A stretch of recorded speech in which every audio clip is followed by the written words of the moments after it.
And away we go. And I just have to mute the YouTube, so otherwise it ends up echoing back at us.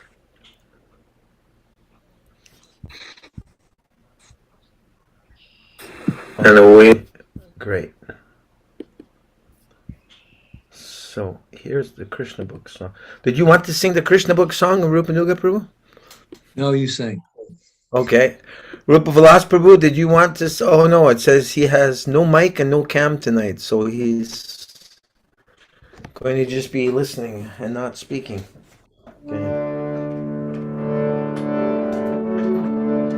Krishna, Krishna, Krishna, Krishna, Krishna, Krishna, Krishna, hey.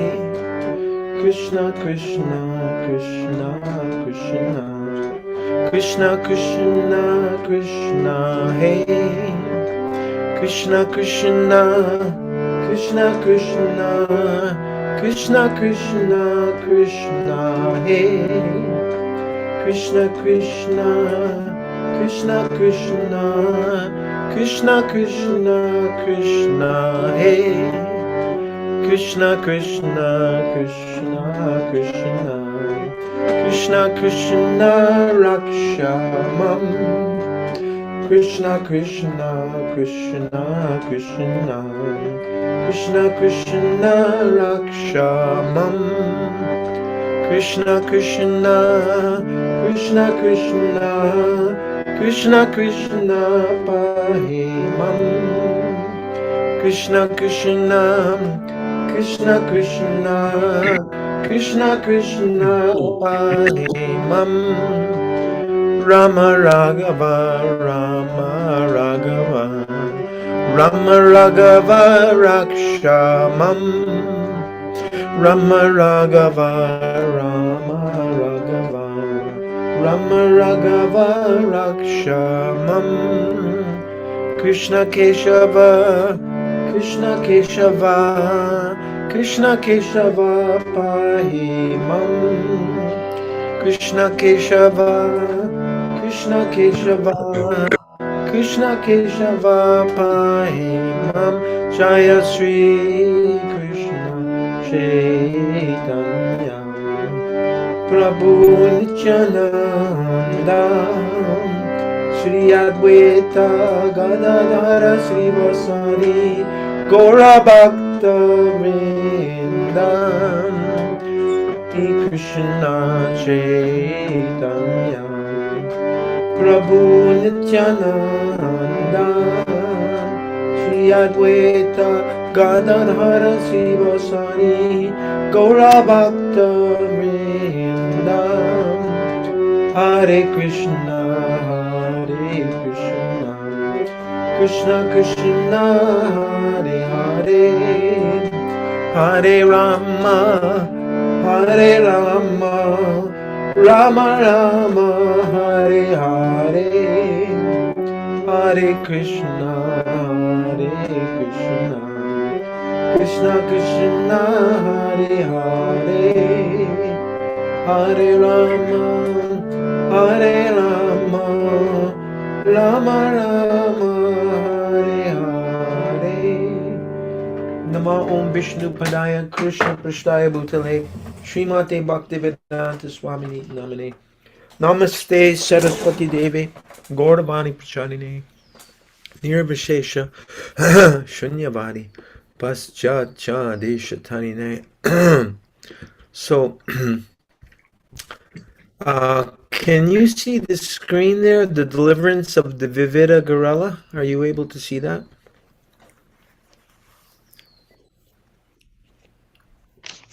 Do you see it on your side? Can you see the screen, Rupanuga Prabhu? I've got my book. Okay, but I'm just wondering if you see the screen. Oh, yeah. Okay. And yay, Nanda Patni is back with us. Jai. Hare Krishna, Nanda Patni, thank you for Hare returning. Krishna, I'm going to be in the background. Sadly, I've got to finish an order for somebody. Okay. I'll be listening, and if I'm totally compelled, then I'll leap on. Yay, Tejas has come. Maybe it's only to listen, although I'd love to hear his comments because he's such a wit, but I don't know if his health allows him to speak.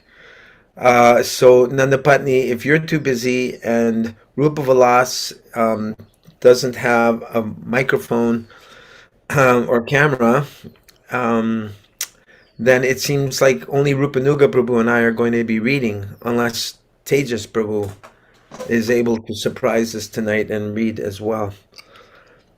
Okay, so chapter 12, which I think comes out to something like number 62 or 63, something like that, of all the 90 chapters of the Krishna book.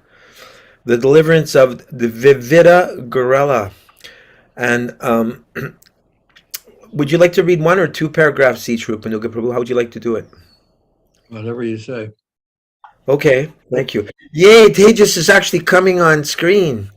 Hari Bol. Special dispensation this evening. He wants me to remain silent. See no evil, speak no evil, hear no evil. Okay. Well, we can't have any evil when we're reading Krishna book. That's for sure not. Okay, so why don't we take a verse, a paragraph each. I'll start with the short one, and then Rupanuga, and then if Tejas Prabhu wants to bless us, he may also read one paragraph. Okay, so while Shukadev Goswami continued to speak on the transcendental pastimes and characteristics of Lord Krishna, King Parikshit, upon hearing him, became more and more enthusiastic and wanted to hear further. Shukadev Goswami next narrated the story of the Dvivida, the gorilla, who was killed by Lord Balaram. Rupanuga Prabhu.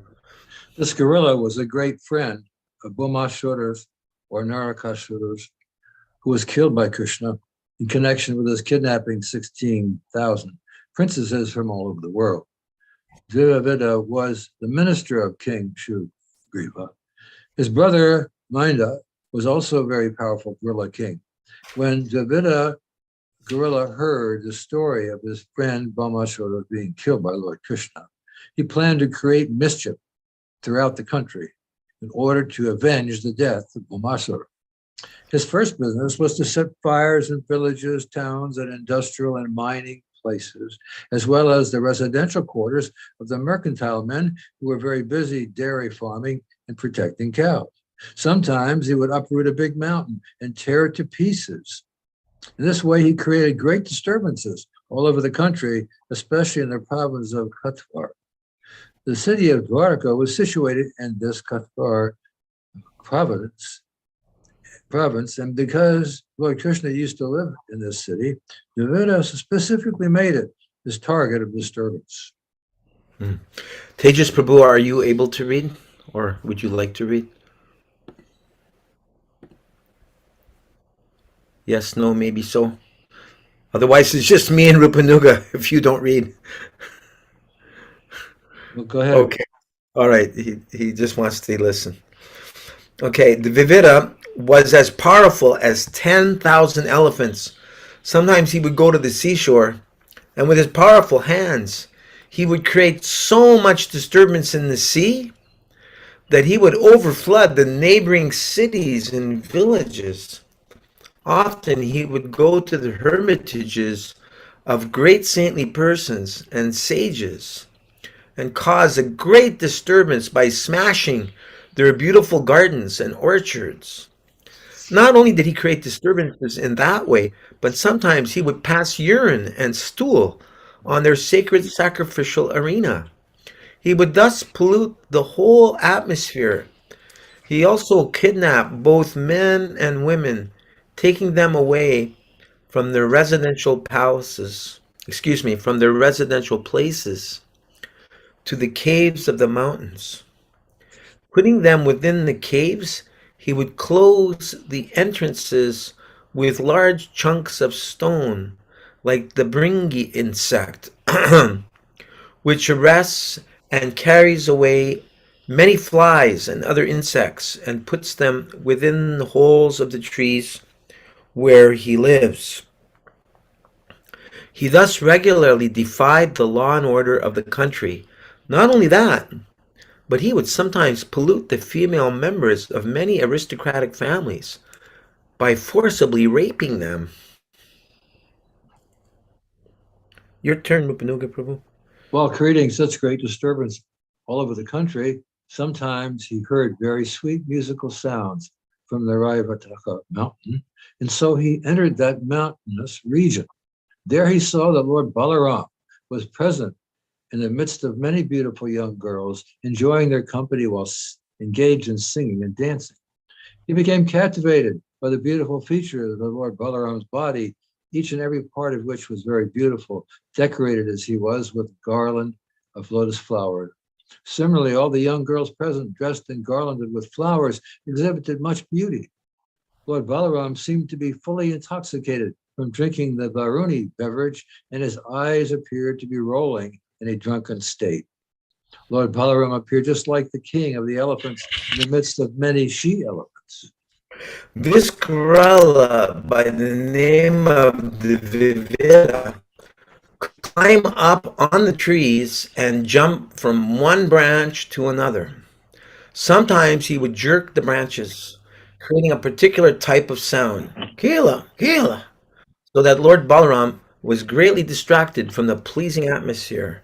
Sometimes Dvivida would come before the women and exhibit different types of caricatures. By nature, young women are apt to enjoy everything with laughter and joking. And when the gorilla came before them, they did not take him seriously, but simply laughed at him. However, the gorilla was so rude that even in the presence of Balaram, he began to show the lower part of his body to the women, and sometimes come forward to show his teeth while moving his eyebrows. He disrespected the women even in the presence of Balaram. Lord Balaram's name suggests that he is not only very powerful, but that he takes pleasure in exhibiting his extraordinary strength. So he took a stone and threw it at Dvivida.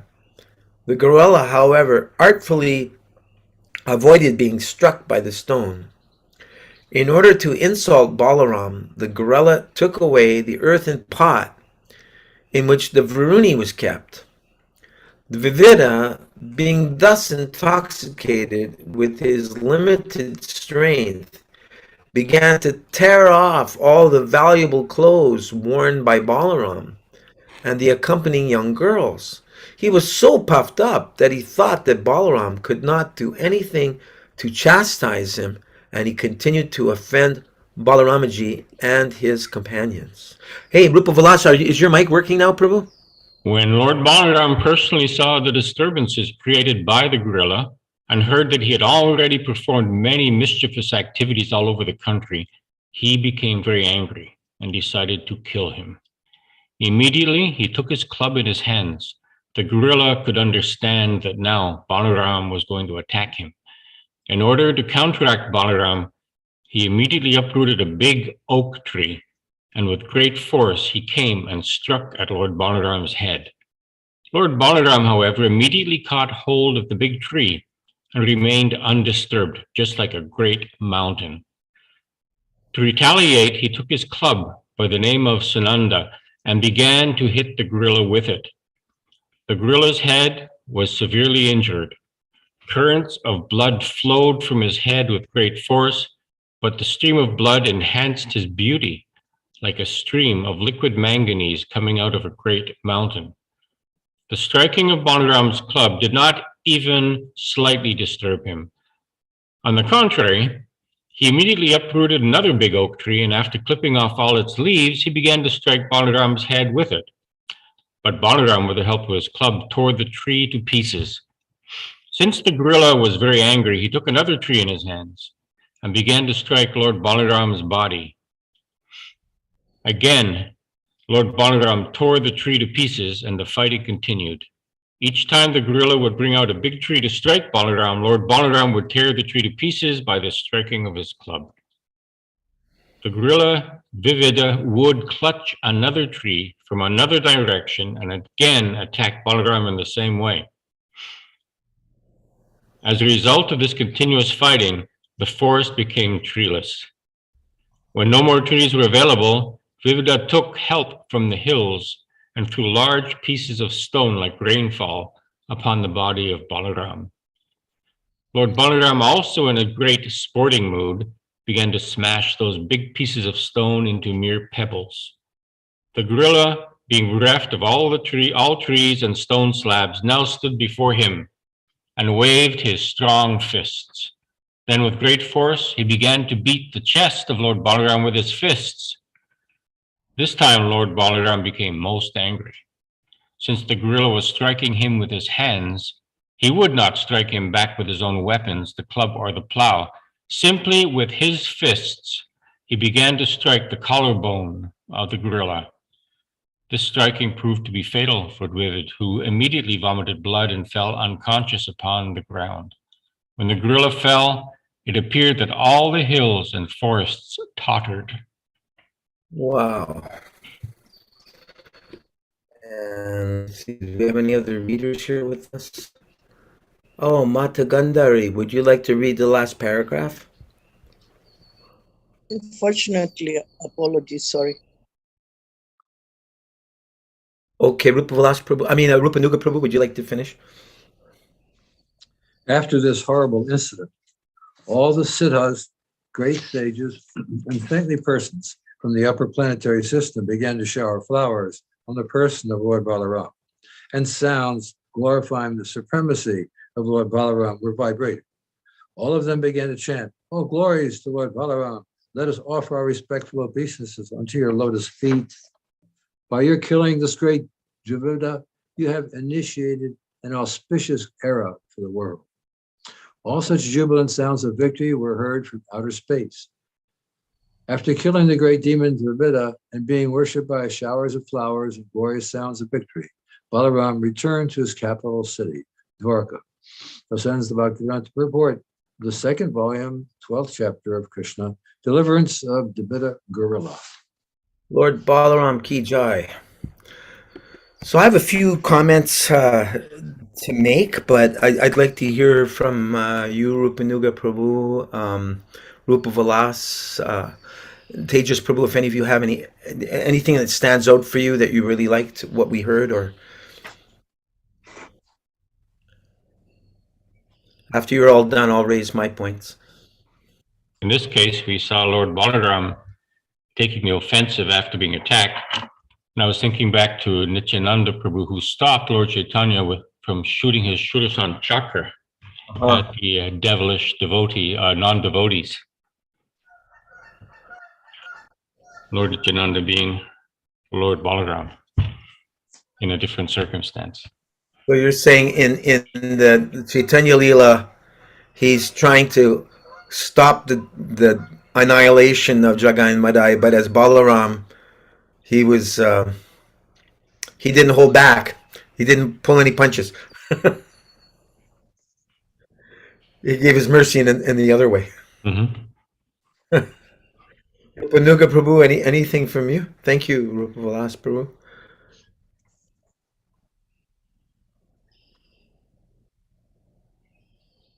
I know Tejas has got all kinds of inspiring words, but I think he's taken Amount of Rat tonight. See no evil, hear no evil, speak no evil. Well, the mentality of demons haven't changed. Uh-huh. The modern demons are creating havoc Yes. right now in the world. So they're living up to their history. They're followers of Dvivida. Mm-hmm. They seem to simply automatically know how to create disturbances. Now they use science as a weapon. They use politics as a weapon. They use education as a weapon. They use media as a weapon. They weaponize everything. Mm-hmm. Just to create a disturbance for the people in general. Mode of ignorance means disturbance,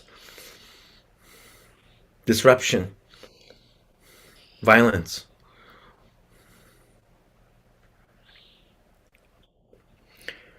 One thought that came to my mind is when it was describing that the Dvivida would pass stool and urine and pollute the places of the sages. Today I went to visit a naturopath and I was sharing how I've heard that naturopaths check for up to 450 different types of toxins in people's bodies. And one would think that, some people might have, 4 or 5 or 10 or 20. But actually, they find that most people have all 450 different types of toxins in their bodies. And those toxins are especially lodged in the fat.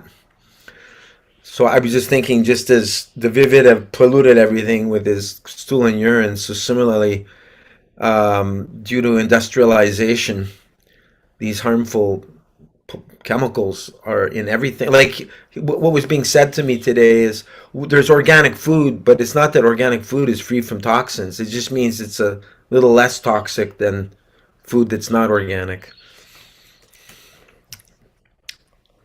I was also thinking about how the Dvivida was vindictive against Balmasura, or on behalf of Balmasura, having been killed, and I was thinking how this quality of being vindictive towards someone, resentment, is of demoniac quality. Because Hiranyaksha felt the same way towards Hiranyakashipu, you killed my brother, and he wanted to kill, Hiranyaksha wanted to kill Lord Varaha, right? Vishnu, because I think Hiranyakashipu was killed before that. It's not a devotee quality to be vindictive and resentful. And also it's describing how the Dvivida was putting people into little caves like the Bringi insect does with flies. And I was thinking how also, as you said, Rupanuga Prabhu, the demons today, they repeat history because we hear of people getting abducted and like getting locked in someone's basement for like 20 or 30 years, maybe starting as a child, and then somehow or other, like decades later, they get released. It's a very sick man. It's hard to understand how someone would want to take someone and lock them up for years and years and years. Yeah, we see in the news quite often. Go ahead, Prabhupada. I was just thinking demons are mean by nature. They're just mean people. They mean everything you do is mean. Everything you do is cruel. And that's their sense gratification. They get gratified by creating pain. Wow. Yeah. That's very perverse. It's the opposite of normal life.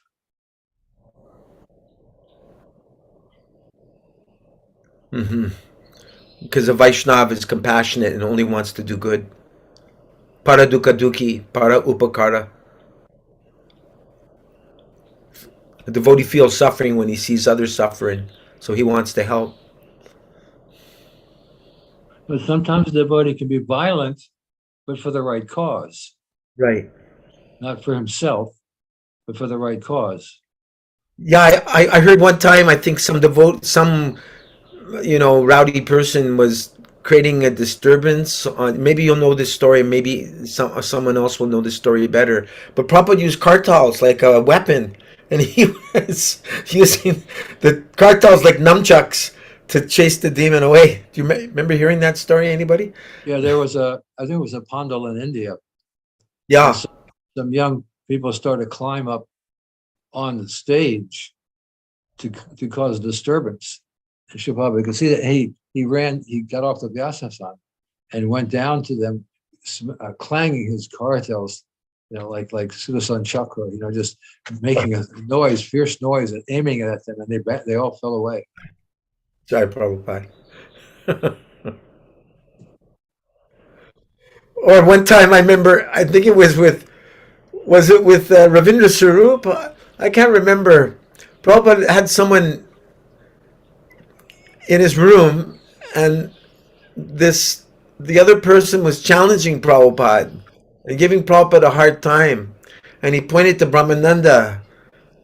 And he said something like, if I tell him, he can kill you. This was in Los Angeles. I was there.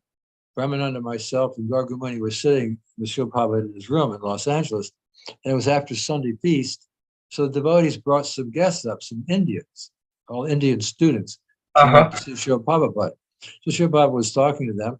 And one of them started asking questions. And he was very aggressive, very obnoxious in his tone and the way he was treating Srila Prabhupada, like less than an ordinary person, very, very discourteous. So the tension was building up. And I was watching Brahmananda. And Brahmananda, he used to be a football player. So he was acting as if we were on the skirmish line. And he was very tense. And I could see he was getting ready to spring. I was also very angry. I was thinking he was sitting close near me, and I was going to just reach across, just slap him, but didn't do it. And as the tension built up, and then Srila Prabhupada said, "Do you see these young men?" "Yes." "They're my disciples." "Yes." "If I told them, they would kill you in a minute." Oh, Krishna. And you could hear, I say, when I tell a story, I say you could hear a cotton swab hit the floor. It was so quiet. It was so quiet. And a few minutes later, he got up and left. Wow. And Bhadra Narayan, he tells us about Bhadra Narayan Das Goswami. He tells this story where this Indian man was arguing with Srila Prabhupada that it's all one, and Prabhupada saying, okay, a cotton shirt is made out of a cotton swab. Do you know that story? And he was saying something along the lines of, can you wear a cotton swab? Is there not a difference between a cotton ball and a cotton shirt? And the man kept arguing, no, it is all one, it is all cotton. And Prabhupada allegedly grabbed the guy by his shirt and he said, if I say cotton swab and cotton shirt, is it the same thing? I'm paraphrasing right now. I don't remember the exact details, but yeah, Prabhupada became aggressive when he needed to.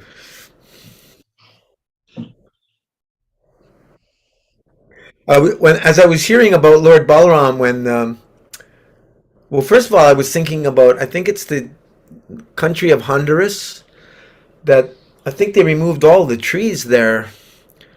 And so, because as I was hearing the description of the Dvivida gorilla ripping up all the trees to try to smash Lord Balaram, the place of Honduras came to my mind, how they cut most of the trees there. And I think the Prachetas also, didn't they burn all the trees? I think it's in the 4th canto. But anyway, it was describing that after they ran out of trees, which is another aspect of devastation. I know there's, I don't know about in America, but I know in British Columbia and Canada, there's people that are, trying to stop the lumber companies from taking down all the old forests. They're chaining themselves to trees and making their protest to protect old forests. But anyway, it describes that as the Dvivida gorilla was throwing boulders at Lord Balaram. He'd take a whole oak tree and smash it. And I was thinking, I guess this must be the original baseball game. Smashing the boulders with his oak trees.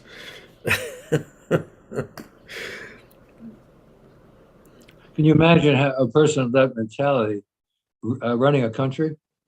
It's like I had some friends, life members in Washington, D.C. at Stenipur Dam, and they went with their family for a visit to China. And they said there was beautiful country there, beautiful land and the forest. And when they were in a wooded area, but they noticed there were no birds. They didn't have any birds. So they asked the locals, well, how come there are no birds?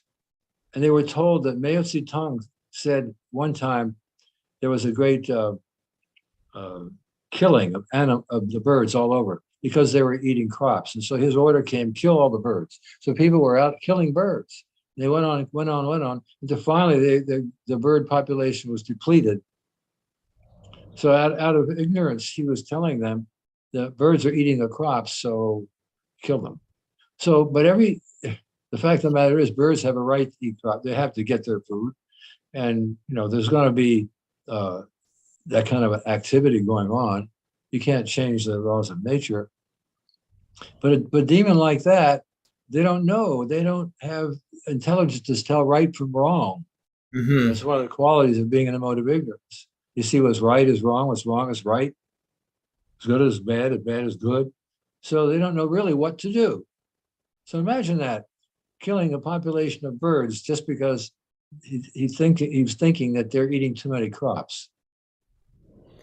I haven't studied ecology in great depth, but I understand that when the birds eat in their droppings, they drop seeds. They may be like eating berries, and then when they pass stool, they drop seeds, which then plants more berry bushes and trees.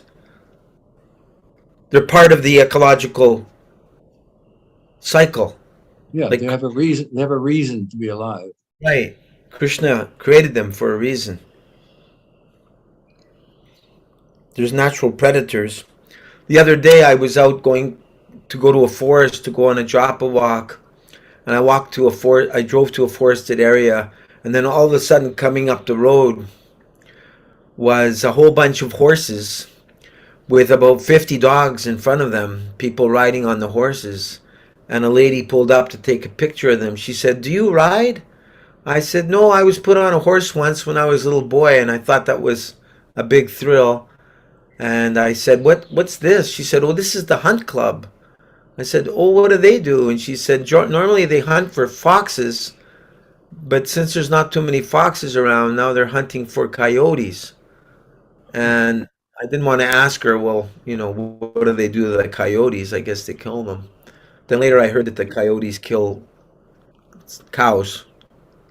So I don't know. I guess coyotes require a predator too. I didn't know what to make of that. But I did a little bit of research, and I just wanted to share this with you. Just before our reading, I went online to do some research. I'm wondering if you can see this.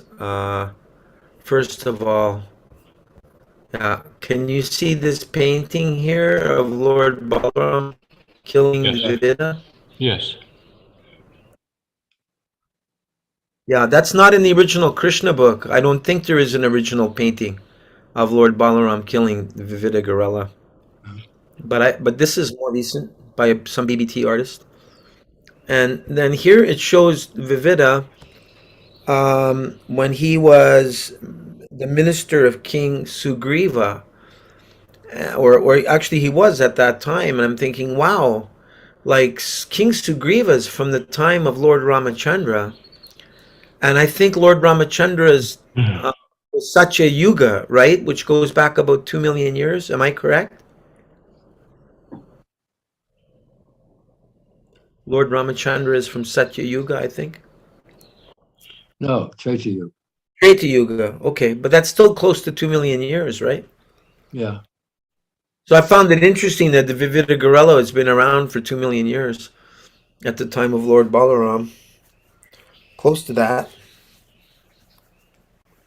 These modern Rakshasas who are running the planet, they live for a long time also, longer than human beings. And when they take over other bodies, they can actually take on other bodies and then live longer in that way. Wow. Here's Raivataka Mountain. This is the beginning of our story where it's described that Lord Balaram was doing his Rasa Leela with his own gopis. And so I did try to do some research on that. And Raivataka Mountain was a mountain mentioned in the Mahabharata, in the Harivangsha Purana. And it's mentioned is situated in the Anar kingdom, close to the sporting ground of the king Raivataka. a living place for the gods. People from Dwarka visited this mountain and celebrated its worshipping as a grand festival. The same mountain also features prominently in the Mega Shishupal Vad. The mountain is identified to be the Girnar Mountains in Gujarat. So then I did more research, and can you see my cursor? Where Yeah. it's Yeah. So that's where the Girnar Mountain is, or Raivataka Mountain in Gujarat, where my cursor is. And it says Girnar is an ancient hill in Junagadh, Gujarat. It is one of the holiest pilgrimages, Shashwat Tirt, um, for Jains. Of course, that's not our philosophy. Lord Neminath called attained nirvana there, whatever that means. It sounds like the Jains and the Buddhists are kind of similar, although I never did a comparison between their philosophies. It's believed to be the place where, okay, the next Tirthankar will appear. Place is also an abode of some Hindu temples. Anyway, this is all mostly Jain information. But they don't realize that this actually goes back much further than the Jains to the pastimes of Lord Balaram. So I just wanted to make a, I don't know, like when we're reading the Krishna book, sometimes I try to picture where these places are. So it gives us an idea. Just off of Dwarka there in the ocean. So unless anyone has any other comments, we can go on to the next pastime because this was a really short chapter.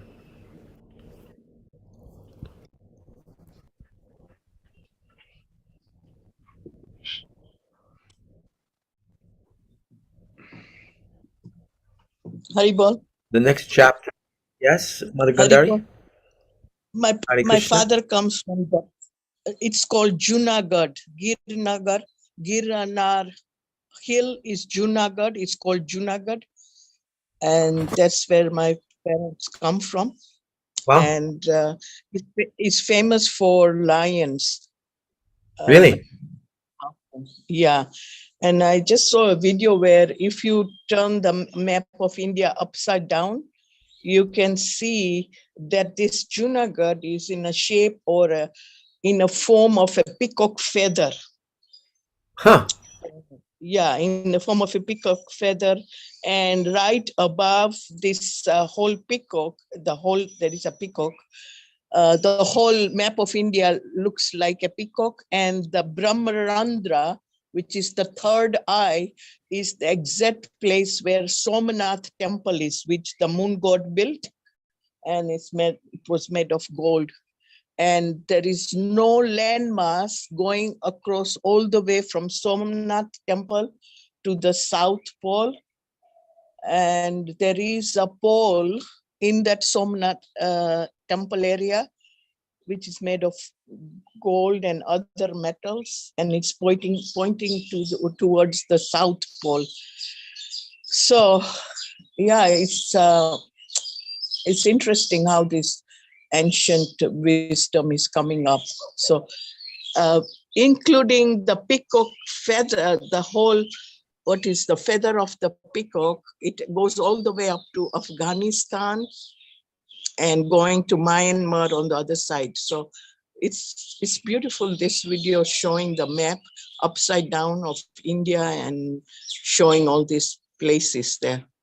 I was trying to figure out how to turn this slide upside down, but I'm not that expert to know if there's a particular I can way. share that with later with you. So you see, like the part of Saurashtra where there is Dwarka, that becomes the mouth, and then if it is upside down, that will be like a face, and then the wings will be towards Bengal, like The wing? that. Uh-huh. One wing, yeah, going towards Bengal, like that. Just if you picture it upside down like that. So anyway, it was interesting research that they have done. Did your parents know that that area was related to Lord Balaram? Not Balaram. Because he Um, did Salila dance there. Well, we have many pastime places where Lord Krishna left this planet Earth. It's nearby. Many other pastime places. Nasik is also there where Lord Ramchandra stayed in the forest with Sita. So there are actually many pastime places in that area in Gujarat. Dwarka is there, of course. Dwarka. How many miles is Dwarka off the coast of India? Is it a few It's hundred right miles? on the coast. Right on the coast, and there is a river there also. Well, I understand that there's two Dwarkas. The Dwarka that Krishna built for his 16,000 queens is out in the ocean. It's 90 square miles. There's one called Beda Dwarka. I think that's the one on the land, right? And then there's the Dwarka in the ocean. Bet Dwarka is just like a few minutes ride on the boat, and that is where Rukmini's palace is built in Bet Dwarka, B-E-T, Bet. That's where Rukmini's palace is, because she wanted to kind of stay away from Krishna for a while, or they had an argument. So she had her own palace built. Rupanuga, I'm a little bit confused because I thought that Krishna's 16,108 palaces were out in the ocean. It sounds like Mataji is saying that only one palace was built out in the ocean for Rukmini and all the rest are on the land. What's your understanding? No, I'm not saying that. There's only one palace is visible, but the rest are obviously in the ocean. I'm agreeing with you. Okay. So, but my question is, how many hundreds of miles is it off the coast of India? You don't know.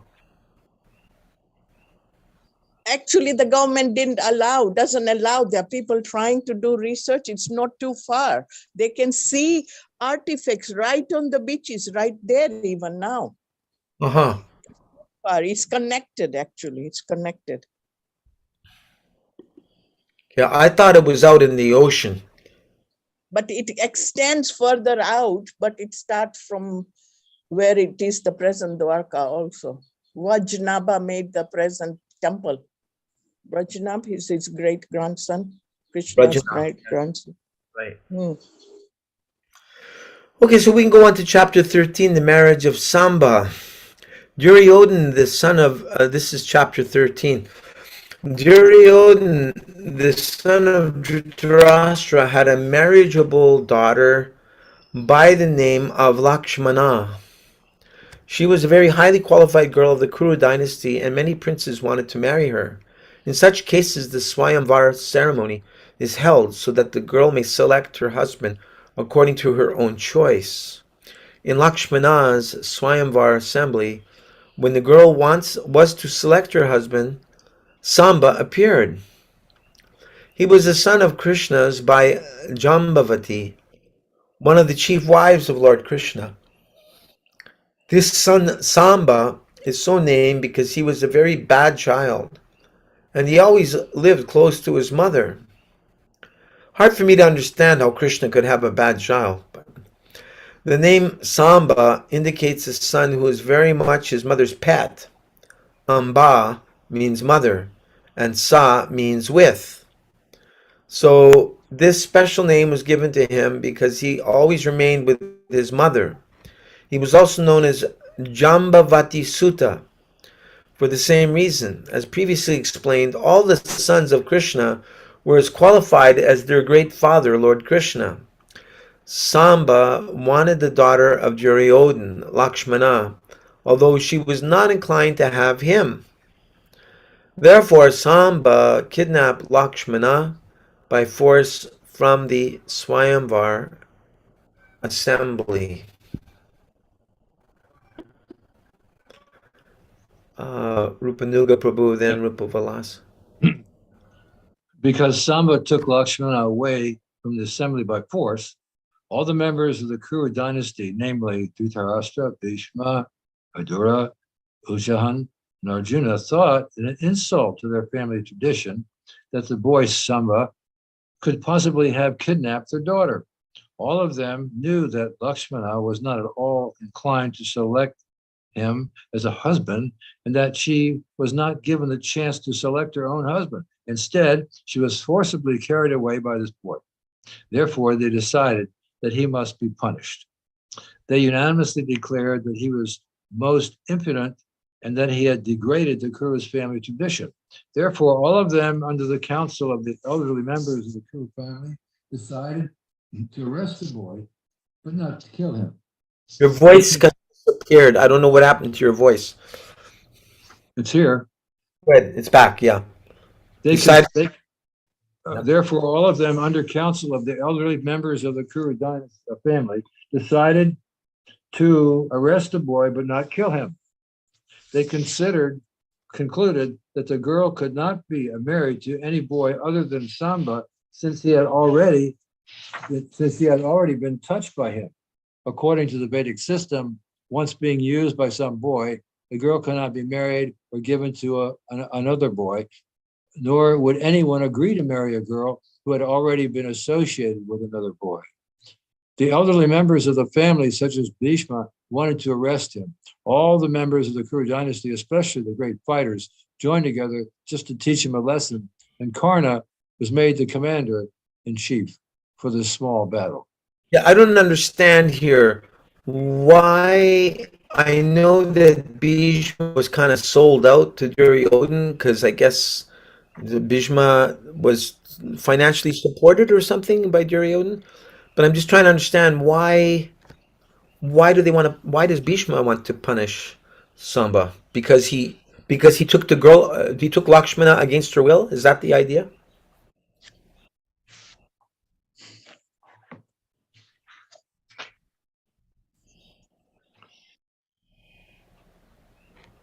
Is that your understanding, Rupa Vilas Prabhu?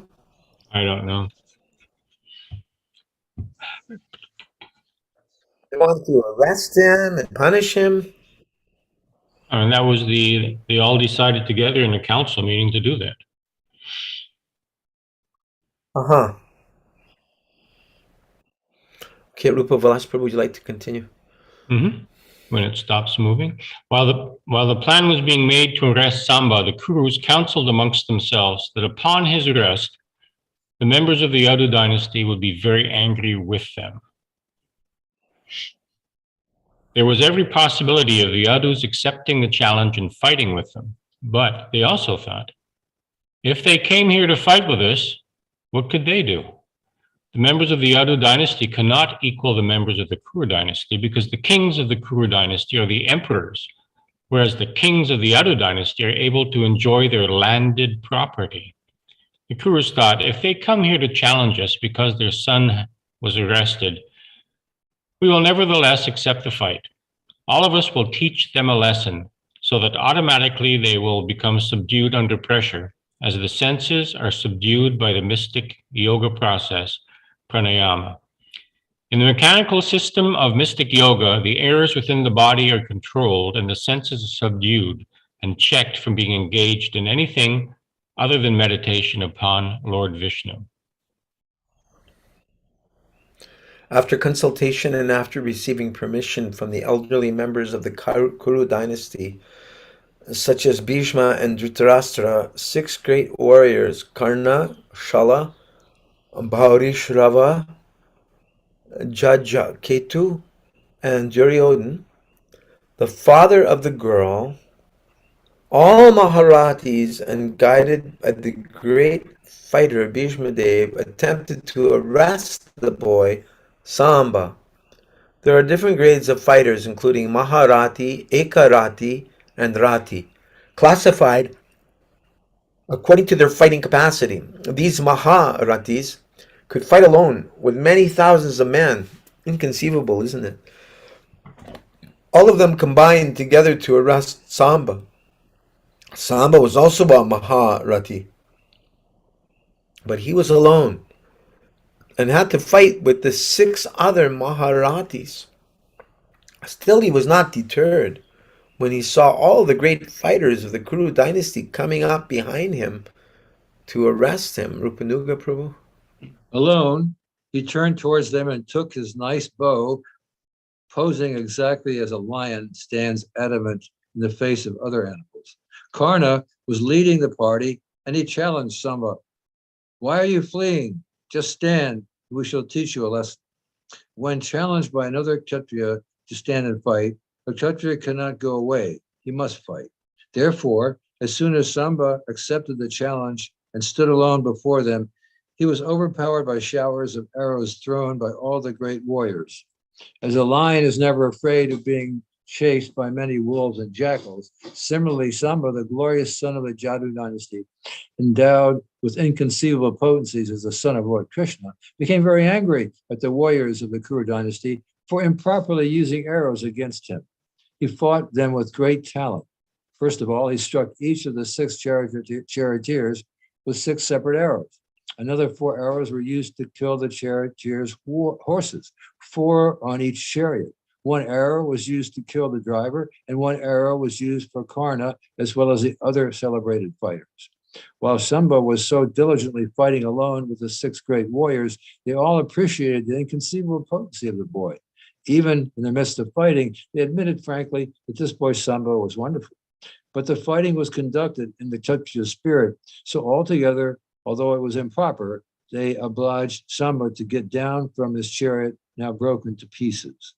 Of the 6 warriors, 4 took care to kill Samba's 4 horses, and one of them managed to cut the string of Samba's bow so that he could no longer fight with him.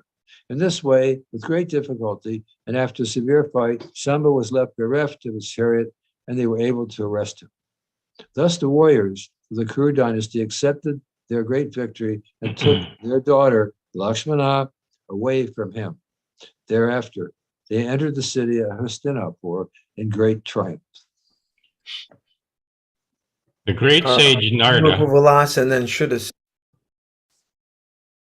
Well, I have a little one here. The great sage Narada immediately carried the news to the Yadu dynasty that Samba was arrested and told them the whole story. The members of the Yadu dynasty became very angry at Samba's being arrested, and improperly so, by 6 warriors. Now, with the permission of the head of the Yadu dynasty's king, Ugrasen, they prepared to attack the capital city of the Kuru dynasty. Why don't you read the next one? That was so short. Although Lord Balaram knew very well that by slight provocation people are prepared to fight with one another in the age of Kali, he did not like the idea that the 2 great dynasties, the Kuru dynasty and the Yadu dynasty, would fight amongst themselves, even though they were influenced by Kali Yuga. Instead of fighting with them, he wisely thought, let me go there and see the situation, and let me try to see if the fight can be settled by mutual understanding. Balaram's idea was that if the Kuru dynasty could be induced to release Samba, along with his wife Lakshmana, then the fight could be avoided. He therefore immediately arranged for a nice chariot to go to Hastinapur, accompanied by learned priests and Brahmins, as well as by some of the elderly members of the Yadu dynasty. He was confident that the members of the Kuru dynasty would agree to this marriage and avoid fighting amongst themselves. As Lord Balaram proceeded towards Hastinapur, in his chariot, accompanied by the learned Brahmins and the elderly members of the Yadu dynasty, he looked like the moon shining in the clear sky amongst the glittering stars. When Lord Balaram reached the precincts of the city of Hastinapur, he did not enter, but stationed himself in a camp outside the city in a small garden house. Then he asked Uddhava to see the leaders of the Kuru dynasty and inquire from them whether they wanted to fight with the Yadu dynasty or to make a settlement. Uddhava went to see the leaders of the Kuru dynasty, and he met all the important members, including Bhishmadev, Dhritarashtra, Dronacharya, Bali, Duryodhana, and Bhagavika.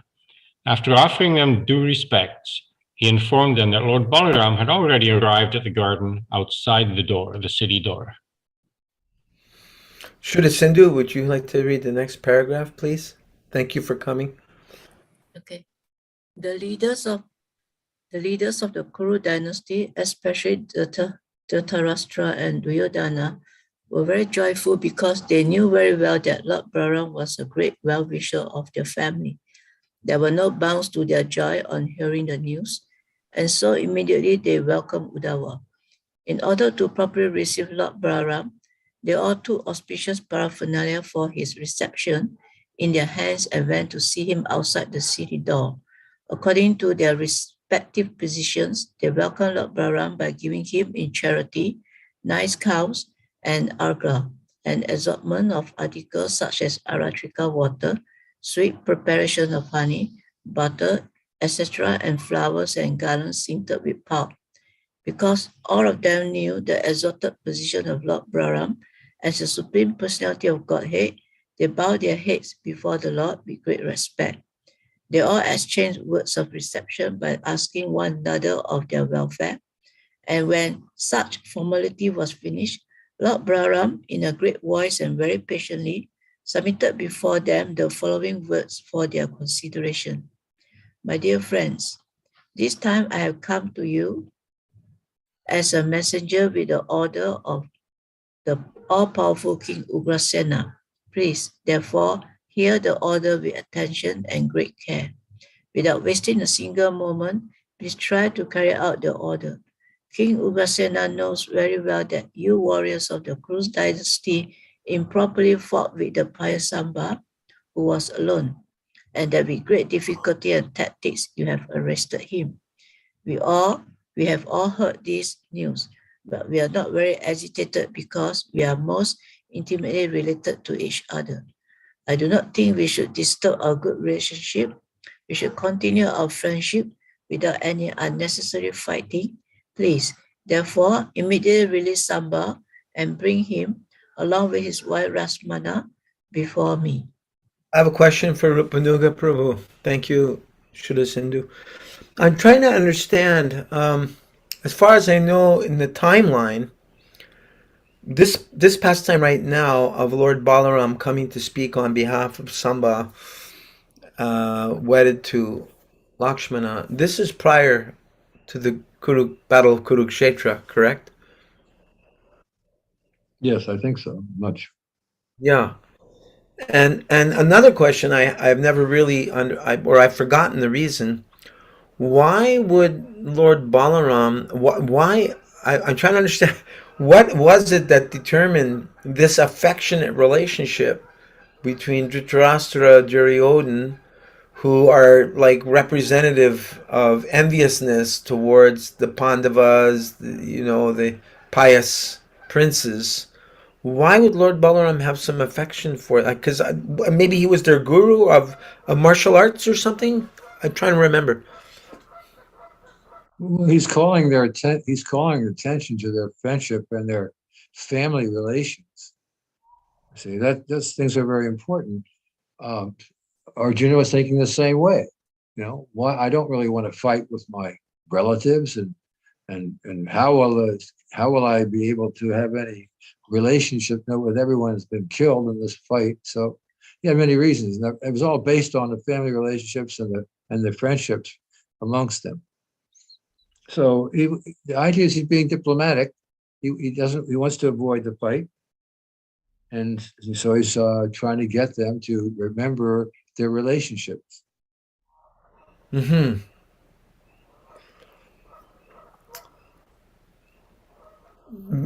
Okay, I'm still trying to understand, because from Dhritarashtra and Duryodhana, they represent evil. Why would Balaram have affection for them?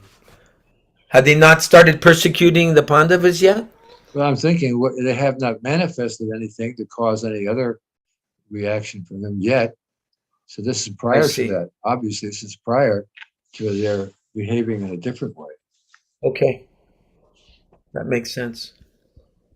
Rupa Vilas Prabhu, would you like to read the next paragraph?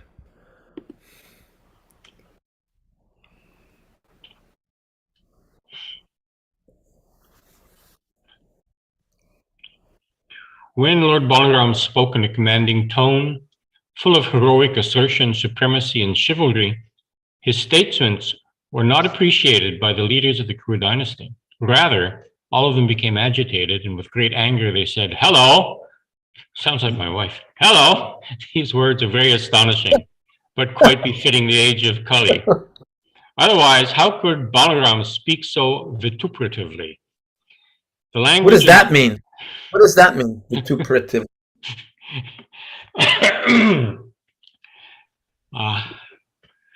It says vituperatively. Read more on the free dictionary. Vituperatively. Given to characterize or by vituperation.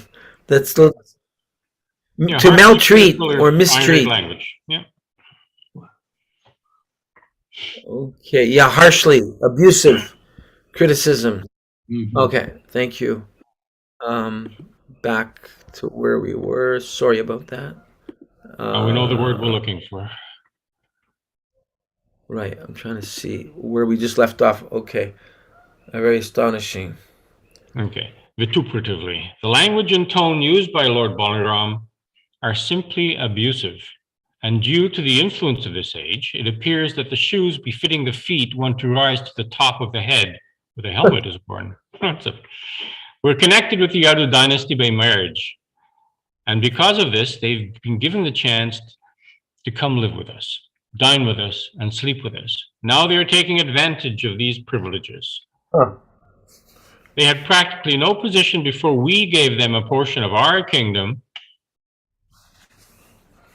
No, I've lost it. To rule. And now they are trying to command us.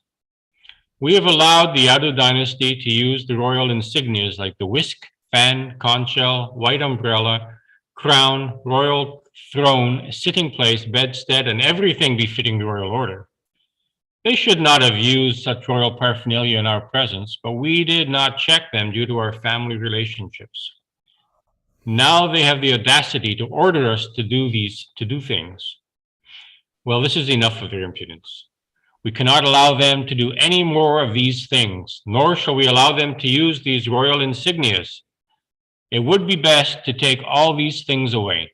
It's improper to feed a snake with milk, since such merciful activities simply increase his venom. The Yadu dynasty is now trying to go against those who have fed them so nicely. Their flourishing condition is due to our gifts and merciful behavior, and still they're so shameless that they are trying to order us. How regrettable are all these activities? No one in the world can enjoy anything if the members of the Kuru dynasty like Bhishma, Dronacharya, and Arjun do not allow them to. Exactly as a lamb cannot enjoy life in the presence of a lion, without our desire, it's not even possible for the demigods in heaven, headed by King Indra, to find enjoyment in life, not to speak of ordinary human beings. Actually, the members of the Kuru dynasty were very puffed up due to their opulence, kingdom, aristocracy, family tradition, great warriors, family members, and vast, expansive empire. They did not even observe common formalities of civilized society. And in the presence of Lord Balaram, they uttered insulting words about the Yadu dynasty. Speaking in this unmannerly way, they returned to their city of Hastinapur. Wow, pretty arrogant talk. Although Lord Balaram patiently heard their insulting words and simply observed their uncivil behavior, from his appearance it was clear that he was burning with anger and was thinking of retaliating with great vengeance. His bodily features became so agitated that it was difficult for anyone to look at him. He laughed very loudly and said, "It is true that if a man becomes too puffed up because of his family, opulence, beauty, and material advancement, he no longer wants a peaceful life, but becomes belligerent toward all others. It is useless to give such a person good instruction for gentle behavior and peaceful life, but on the contrary, one should search out the ways and means to punish him. Generally, due to material opulence, a man becomes exactly like an animal. To give an animal peaceful instructions is useless, and the only means is argumentum vaculum. In other words, the only means to keep animals in order is a stick. Just see how impudent the members of the Kuru dynasty are. I wanted to make a peaceful settlement, despite the anger of all the other members of the Yadu dynasty, including Lord Krishna himself. They were preparing to attack the whole kingdom of the Kuru dynasty. But I pacified them and took the trouble to come here to settle the affair without any fighting. Still, these rascals behave like this. It is clear that they do not want a peaceful settlement, but that they are factually warmongers. With great pride, they have repeatedly insulted me by calling the Yadu dynasty ill names. Even the king of heaven, Indra, abides by the order of the Yadu dynasty. And you consider King Ugrasena, who is the head of the Bhojas, Vishnus, Andakas, and Yadavas, to be the leader of a small phalanx? Your conclusion is wonderful. Do not care for King Ugrasena, whose order is obeyed even by King Indra. Consider the exalted position of the Yadu dynasty. They have forcibly used both the assembly house and the Parijata tree of the heavenly planet, and still you think they cannot order you? Don't you even think that Lord Krishna, the Supreme Personality of Godhead, can sit on the exalted royal throne and command everyone? All right. If your thinking is like that, then you deserve to be taught a very good lesson. You have thought it wise that the royal insignias like the whisk fan, white umbrella, royal throne, and other princely paraphernalia not be used by the Yadu dynasty. Does this mean that even Lord Krishna, the Lord of the whole creation and the husband of the goddess of fortune, cannot use this royal paraphernalia? The dust of Krishna's lotus feet is worshipped by all the great demigods. The Ganges water is inundating the whole world, and since it is emanating from his lotus feet, its banks have turned into great places of pilgrimage. The principal deities of all planets are engaged in his service, and they consider themselves most fortunate to take the dust of the lotus feet of Krishna on their helmets. Great demigods like Lord Brahma, Lord Shiva, and even the goddess of fortune and I are simply plenary parts of his spiritual identity. And still, you think that he is not fit to use the royal insignia or even sit on the royal throne? Alas, how regrettable it is that these fools consider us, the members of the Yadu dynasty, to be like shoes and themselves like helmets. It is clear now that these leaders of the Kuru dynasty have become mad over their worldly possessions and opulence. Every statement they made was full of crazy proposals. I should immediately take them to task and bring them to their senses. If I do not take steps against them, it will be improper on my part. Therefore, on this very day, I shall rid the whole world of any trace of the Kuru dynasty. I shall finish them off immediately. While talking like this, Lord Balarama seemed so furious that he looked as if he would burn the whole cosmic creation to ashes. He stood up steadily and, taking his plow in his hand, began striking the earth with it. In this way, the whole city of Hastinapur was separated from the earth. Lord Balaram then began to drag the city toward the flowing water of the river Ganges. Because of this, there was a great tremor throughout Hastinapur, as if there had been an earthquake, and it seemed like the whole city would be dismantled. Wow. When all the members of the Kuru dynasty Go ahead. When all the members of the Kuru dynasty saw that their city was about to fall into the water of the Ganges, and when they heard their citizens howling in great anxiety, they immediately came to their senses and understood what was happening. Thus, without waiting another second, they brought forward their daughter, Lakshmana. They also brought Samba, who had forcibly tried to take her away, keeping him in the forefront with Lakshmana at his back. All the members of the Kuru dynasty appeared before Lord Balaram with folded hands, just to beg the pardon of the Supreme Personality of Godhead. Now, using good sense, they said, "O Lord Balaram, you are the reservoir of all pleasures. You are the maintainer and support of the entire cosmic situation. Unfortunately, we were all unaware of your inconceivable potencies. Dear Lord, please consider us most foolish. Our intelligence was bewildered and not in order. Therefore, we have come before you to beg your pardon. Please excuse us. You're the original creator, sustainer, and annihilator of the whole cosmic manifestation, and still your position is always transcendental. O all-powerful Lord, great sages speak about you. You are the original puppeteer, and everything in this world is just like your toys. O unlimited one, you have a hold on everything, and like child's play, you hold all the planetary systems on your head. When the time for dissolution comes, you close up the whole cosmic manifestation within yourself. At that time, nothing remains but yourself lying in the causal ocean as Mahavishnu. Our dear Lord, you have appeared on this earth in your transcendental body just for the maintenance of the cosmic manifestation, of the cosmic situation.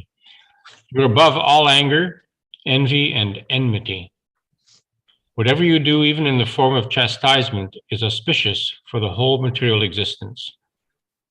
We're offering our respectful obeisances unto you because you are the imperishable, supreme personality of Godhead, the reservoir of all opulences and potencies.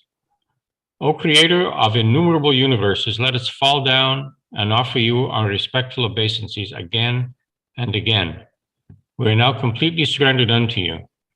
Please, therefore, be merciful upon us and give us your protection. When the prominent members of the Kuru dynasty, beginning with grandfather Bhishma Dev, down to Arjuna and Duryodhana, had offered the respectful prayers in that way, the Supreme Personality of Godhead, Lord Balaram, immediately became softened and assured them that there was no cause for fear and that they need not worry. Shuddha Sindhu?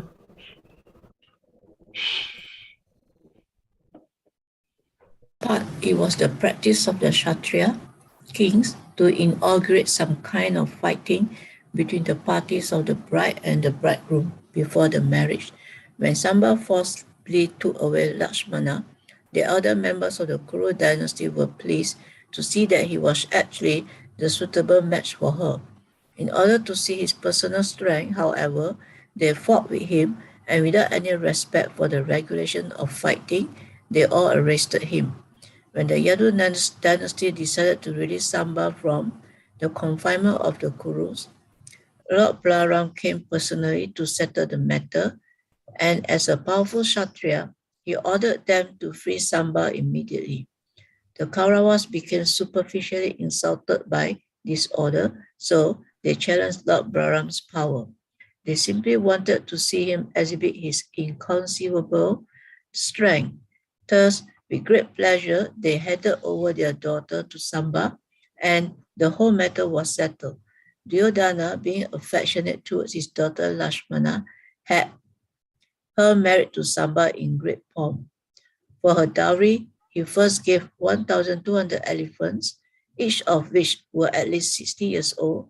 Then he gave 10,000 nice horses, 6,000 chariots, which were dazzling just like the sunshine, and 1,000 maidservants who were decorated with golden ornaments. Lord Balaram, the most prominent member of the Yadu dynasty, acted as guardian of the bridegroom Samba and very pleasingly accepted the dowry. Balaram was very satisfied after his great reception from the side of the Kurus, and accompanied by the newly married couple, he started towards his capital city of Dwarka. Gandhari, are you able to read yet or no? I guess not. Okay. Lord Balaram triumphantly reached Dwarka, where he met with many citizens who were all his devotees in France. When they all assembled, Lord Balaram narrated the whole story of the marriage, and they were astonished to hear how Balaram had made the city of Hastinapur tremble. It is confirmed by Shrikadeva Goswami that the site of Hastinapur is now known as New Delhi, and the river flowing through the city is called the Jamuna. However, although in those days it was known as the Ganges. From authorities like Jiva Goswami, it is also confirmed that the Ganges and Jamuna are the same river flowing in different courses. The part of the Ganges which flows through Hastinapur to the area of Vrindavan is called the Jamuna. because it is sanctified by the transcendental pastimes of Lord Krishna. The part of Hastinapur which slopes towards the Jamuna becomes inundated during the rainy season and reminds everyone of Lord Balaram's threatening to cast the city into the Ganges. Thus ends the Bhaktivedanta purport of the second volume, 13th chapter of Krishna, the marriage of Samba. Anyone have any reflections on this chapter, please? I have a question. Once my wife and I were reading, and we came across maidservants, and my wife said, maidservants? What is a maidservant? Is that like women who are slaves, or is that like women who can never get married, or women who are dedicated to serving one woman for their entire life? And I wasn't quite sure how to approach the answer. Maybe Rupanuga can assist. It was the standard practice that sometimes in the marriage of Kshatriyas, the new wife would be also accompanied by many maidservants or girlfriends, friends of hers, that would also become maidservants of the king. And sometimes these maidservants will become pregnant, so they all would go to the king, and they became actually the property of that king, along with the wife. This was a tradition in those days. We can see by reading this that it's like banter. There's like banter going on here between two families, very powerful persons, and they're all settle in the end because they're all honest warriors. See, but it's like a banter. But we can't imagine this happening. But this was Kshatriya spirit. This is chivalry.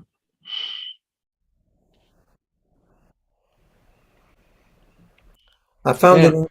the offspring of these maidservants were treated as family members. But they weren't allowed to inherit any of the dynasty wealth, but they were maintained throughout their life. Found it interesting hearing about all of the I think it was Duryodhan that was giving so many horses and maidservants. Is that correct? Duryodhan was gifting. Yeah, So for a dower.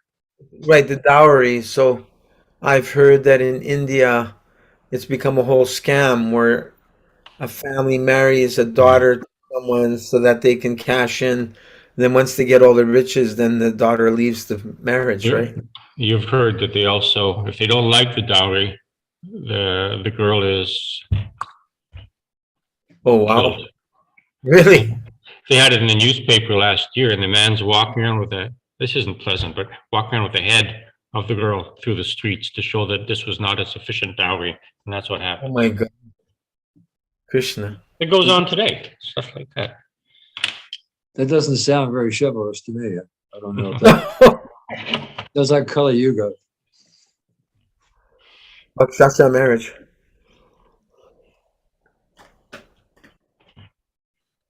So much cheating going on in Kali Yuga. You see, the Kurus actually had some piety because they seemed to come to their senses. And am I correct in saying that they apologized to Lord Balaram? They did.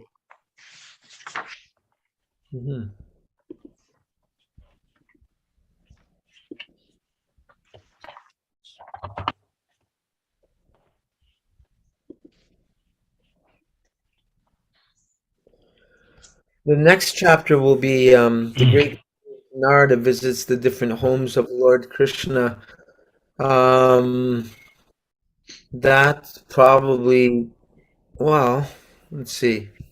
How long is that?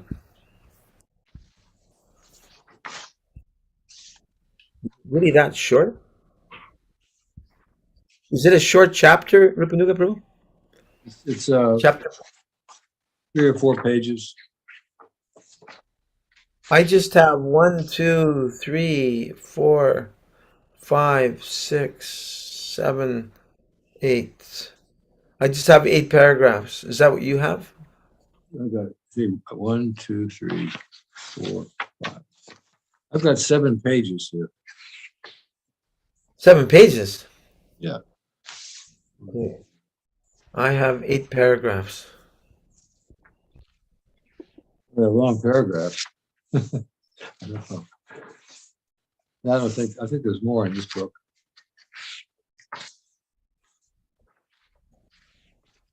Yeah, maybe it's a misprint or something because it finishes, this pastime finishes in 8 pages. 8 paragraphs, I should say. So shall we save this for Wednesday? Yeah, 8 paragraphs you're taking up here in this book is just 3 pages. So it must be a mistake. Because this chapter ends on what can I do for you, and that does not sound like the ending of a story. Therefore, I beg your pleasure to order me what can I do for you. And then there's no more. That Well, sounds like a typo. That's not the way your chapter ends here. Anyway, Okay. Means we have to again find another source, or else everyone has to bring their own book. Because this ends prematurely. After 8 paragraphs. That is not correct. I spent most of today visiting this doctor's office, so I still have some japa to do. Does anyone have any further comments or questions to raise? Maybe we could call it an evening.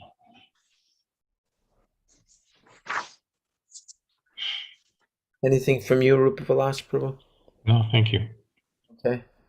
Oh, tomorrow is Ekadashi, I think, isn't it? Oh, thank you for the warning. Yeah. Appreciate that. I know some devotees do complete nirjala fasts, and they swear that it really helps with their health a lot. Do you remember celebrating some Ekadasis with Srila Prabhupada, Rupanuga Prabhu? yeah.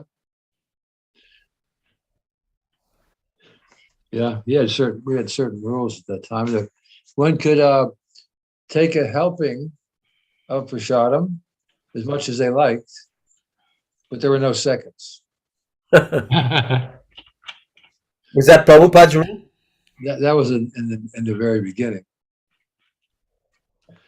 and we had our standard Ekadasi offering was sweet potatoes, yogurt potatoes, coconut potatoes, and fruit salad, and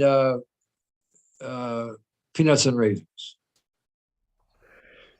That's sweet potatoes with yogurt? Sweet potatoes was one prep. Yogurt and potatoes is another prep. Coconut potatoes is another prep, and fruit salad, and then peanuts and raisins. Was that kind of established by Prabhupada himself? Yeah.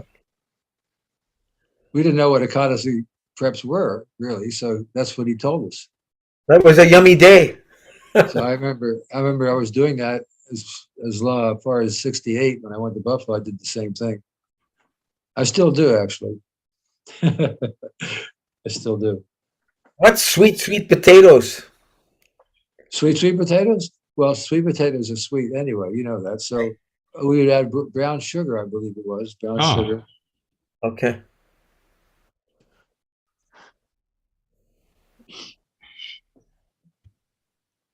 And yogurt and potatoes. Yeah. And coconut and potatoes. All potatoes, but all very different, all different flavors. Uh-huh. Yeah, we had bought, I think it was potato flour, and we made things with potato flour in Montreal that almost resembled flour items, but it was potatoes. Mm. I think we even made like chapatis or puris out of potato flour, didn't we? I think so.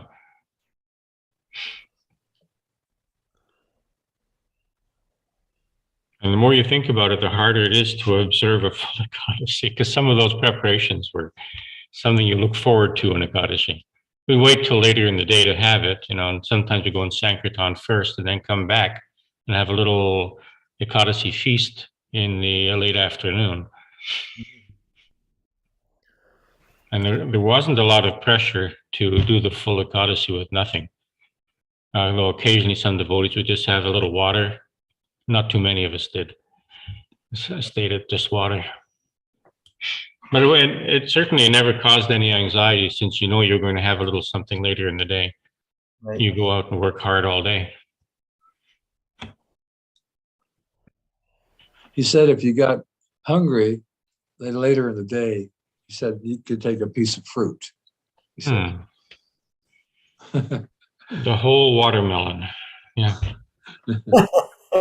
One piece, as much as you want. Did you learn to cook personally from Srila Prabhupada, Rupanuga Prabhu? No, I didn't. Kirtananda was the first cook or second cook. And they wrote out some recipes I took with me when I went to Buffalo. I used later on, I used the Hare Krishna cookbook, but that time cookbook was not published. So I just took a list. I just took a bunch of preparations, a list of them with me.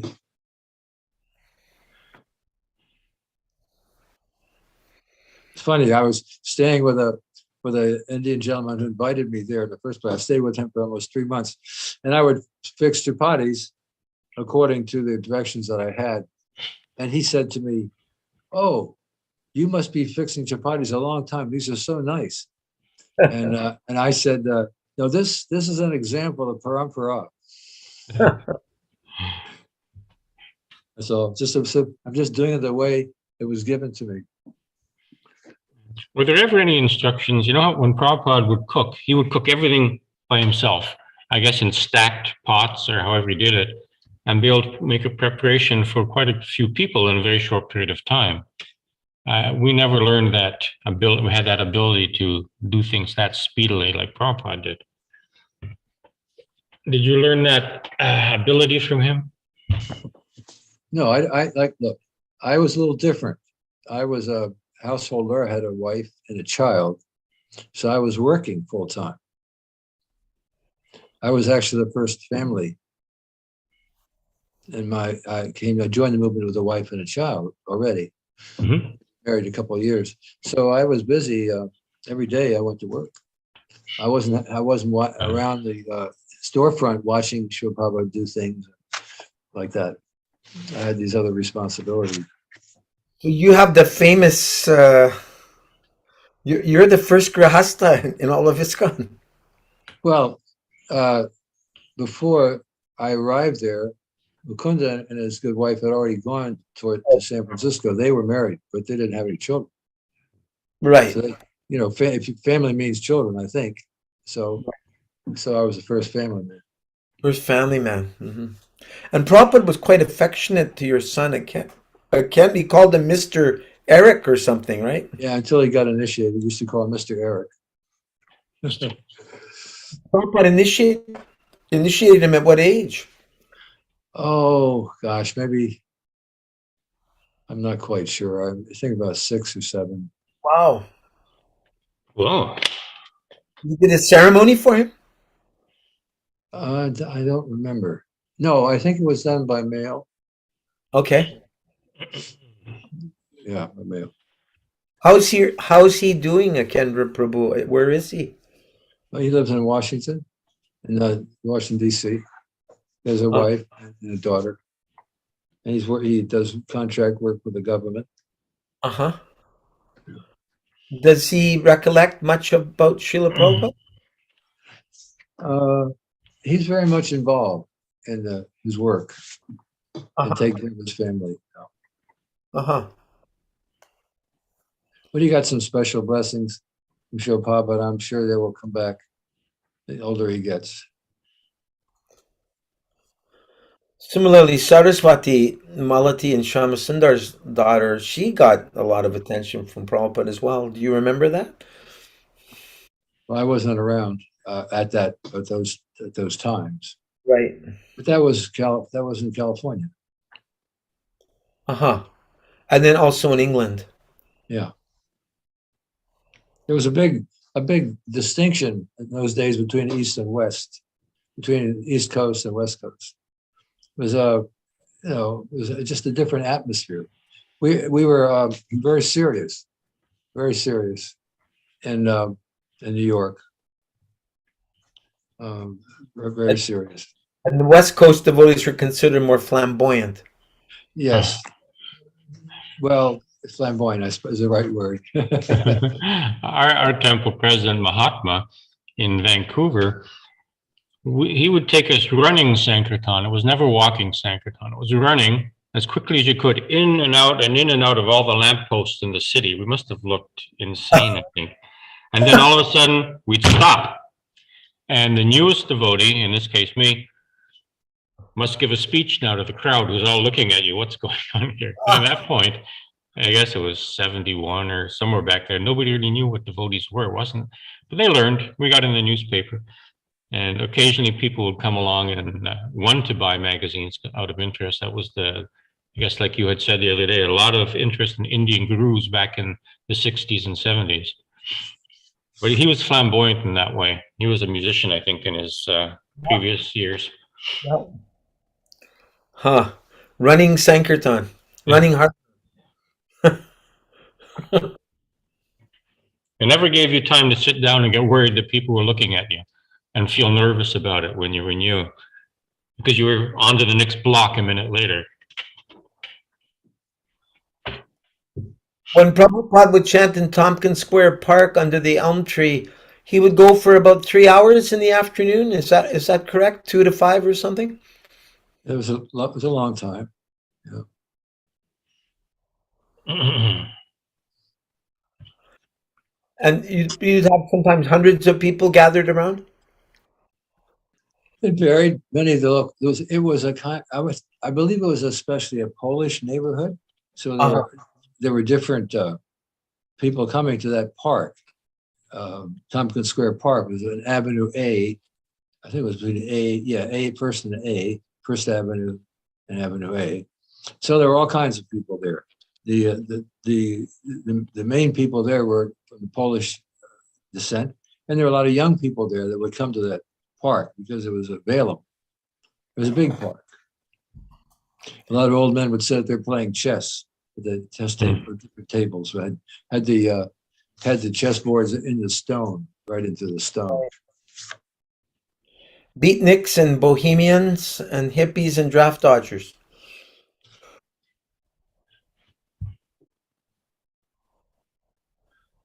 You name it.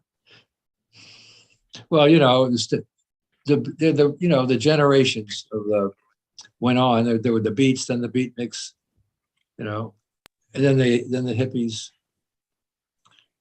Different names, different generations. Right.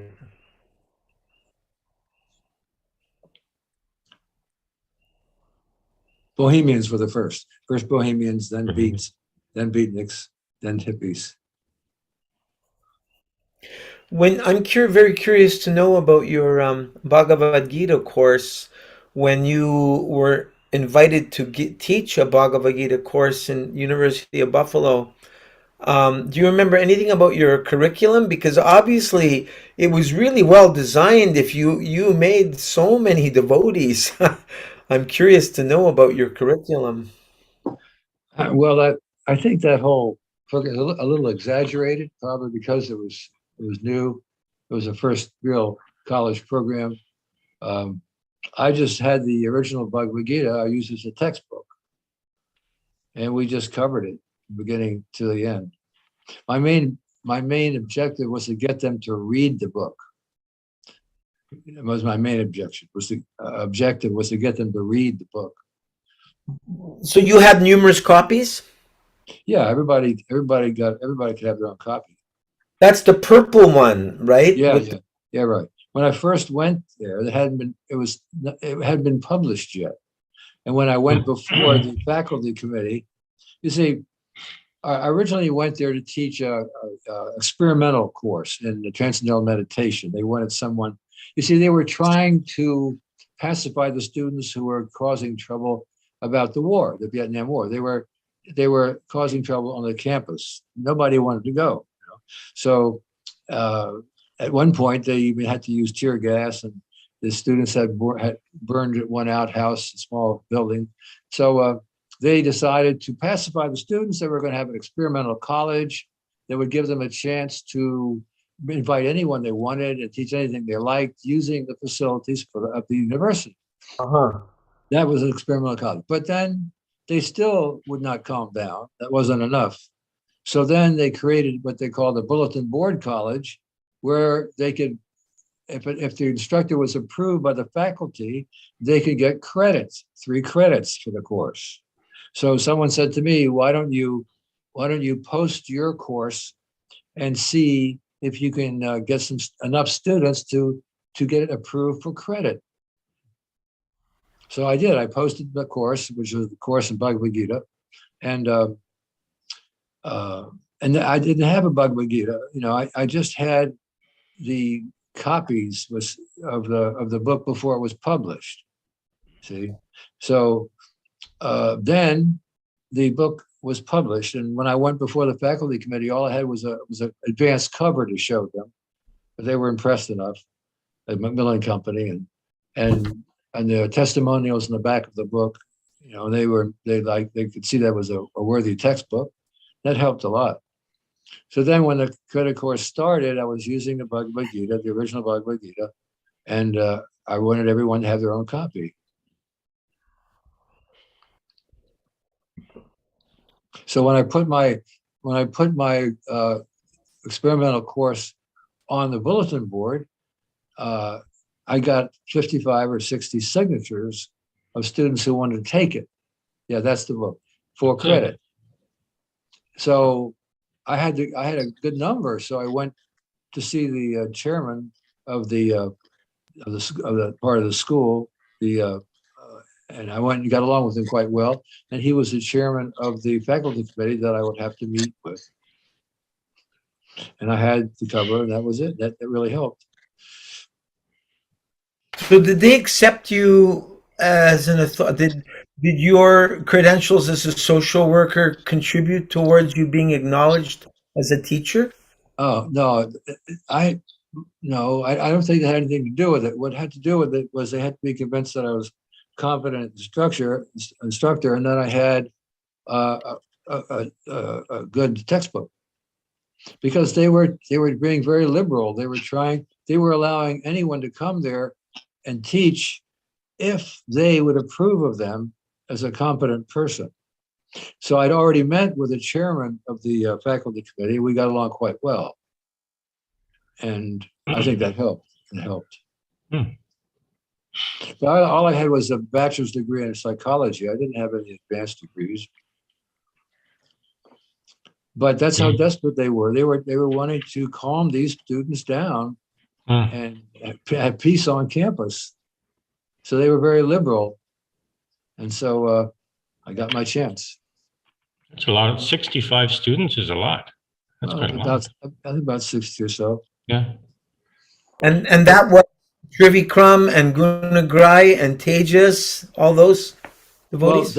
Well, we had a small center within walking distance from the campus, and they joined through there. They didn't come through my course. They didn't know. Trivikram had already graduated, and Tejas came later. And who was the other person you mentioned? John? Burjan was my first student. Burjan was coming to my experimental course. Uh-huh. So it was a very active little center there, and a lot of young, a lot of students were coming. Prahladananda, he was not a student there. He was into yoga. I'm not sure what his academic background was, but he came for the first time to the center there. But how did they find out about it? You weren't going on Harinam, were you? No. I was chanting. I would go sit in the student union and just sit there reading Krishna book, and they would come up and say, "What do you do? Why are you dressed like that? Well, what are you reading?" Or I'd go out, I'd chant on the campus under a tree somewhere, and they'd stop and say, "Well, who are you? What are you doing?" You know. And the words start getting around. You were in full dhoti, kurta, shaved head, tilak. Yeah. But we didn't have kurtas. I didn't have a. I just had a yellow shirt I was wearing. Okay. Didn't have any Was function. your wife and son with you? No, they not initially. They joined me several months later. Okay. Well, how could you support them if you were out doing full-time missionary? Well, I got a job.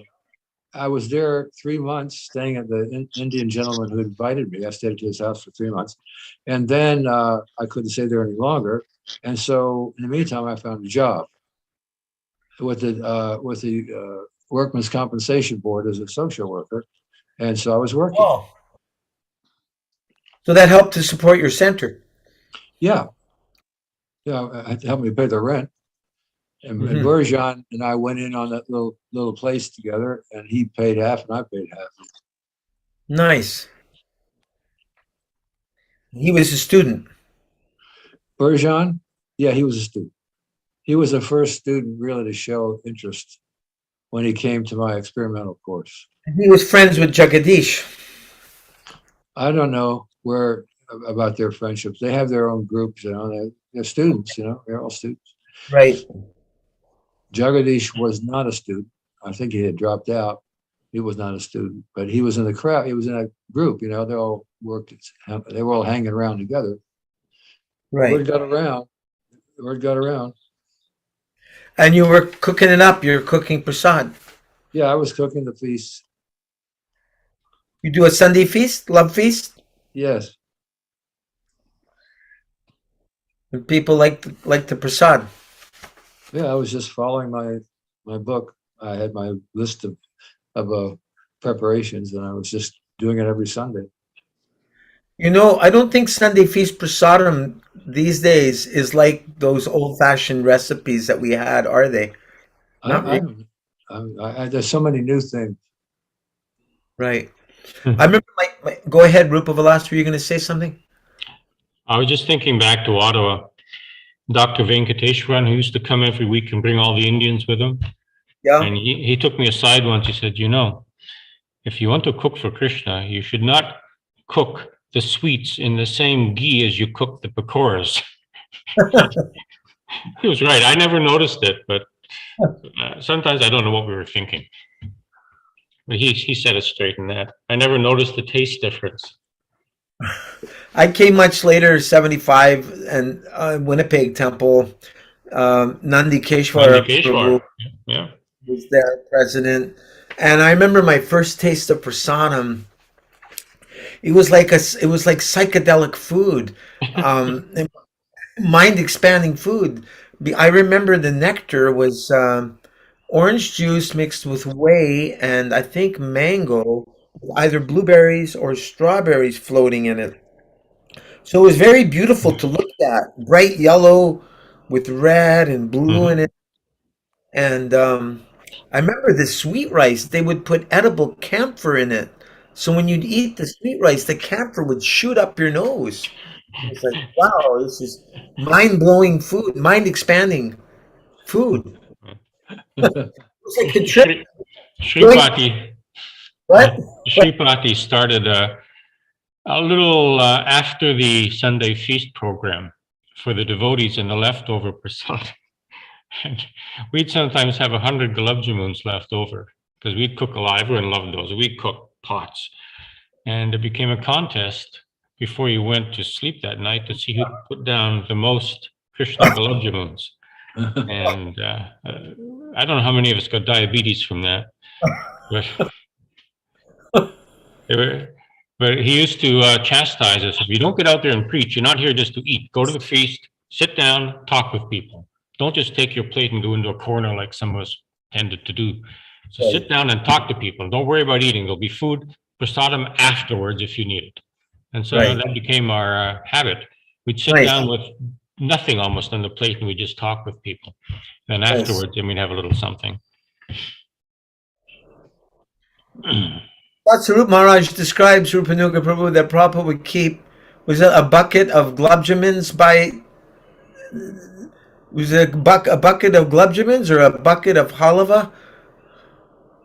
Do you remember something like that? I remember them at the Sunday feast. Buckets. Buckets. One time, some people brought some stainless steel containers, very large containers, which would have been very, very suitable for the Sunday feast. So the devotees weren't sure.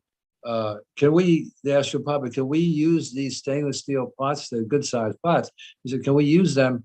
Because we're sure they've been used for eating meat and so on before. And Srila Prabhupada answered, he said, stainless steel can be purified from anything, including meat. Wow. So we did that. We carefully washed them and everything, and then by using these big pots for the Sunday feast, it was perfect. So I'm curious to know how you taught your course. I see in this original Bhagavad Gita, even before the Macmillan version, it starts off with the preface, which is setting the scene, which is written by Royram Prabhu, Janmashtami, August 1668. Then it goes into Swami Bhaktivedanta chanting God's Song in America, Allen Ginsberg, with some poetry from him. And then, I think they must have added this, Who is Krishna, with George Harrison. I think that must be a later edition. Then the significance of the Bhagavad Gita by I think he's a Catholic monk, Thomas Merton.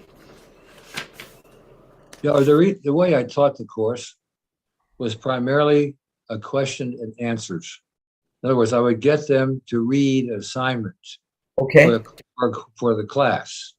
And then the day's presentation would be built around verses.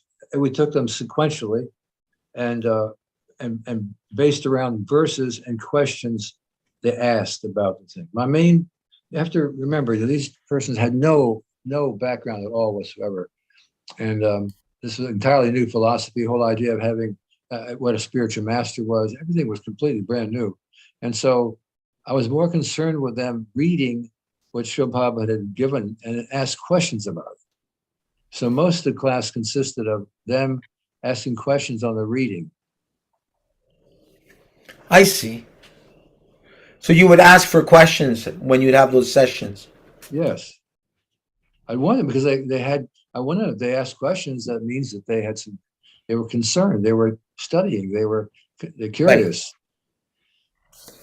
To sign the intelligence. They had no idea what they were getting into. I mean, nobody had any knowledge of a Bhagavad Gita or culture or Vedas or anything.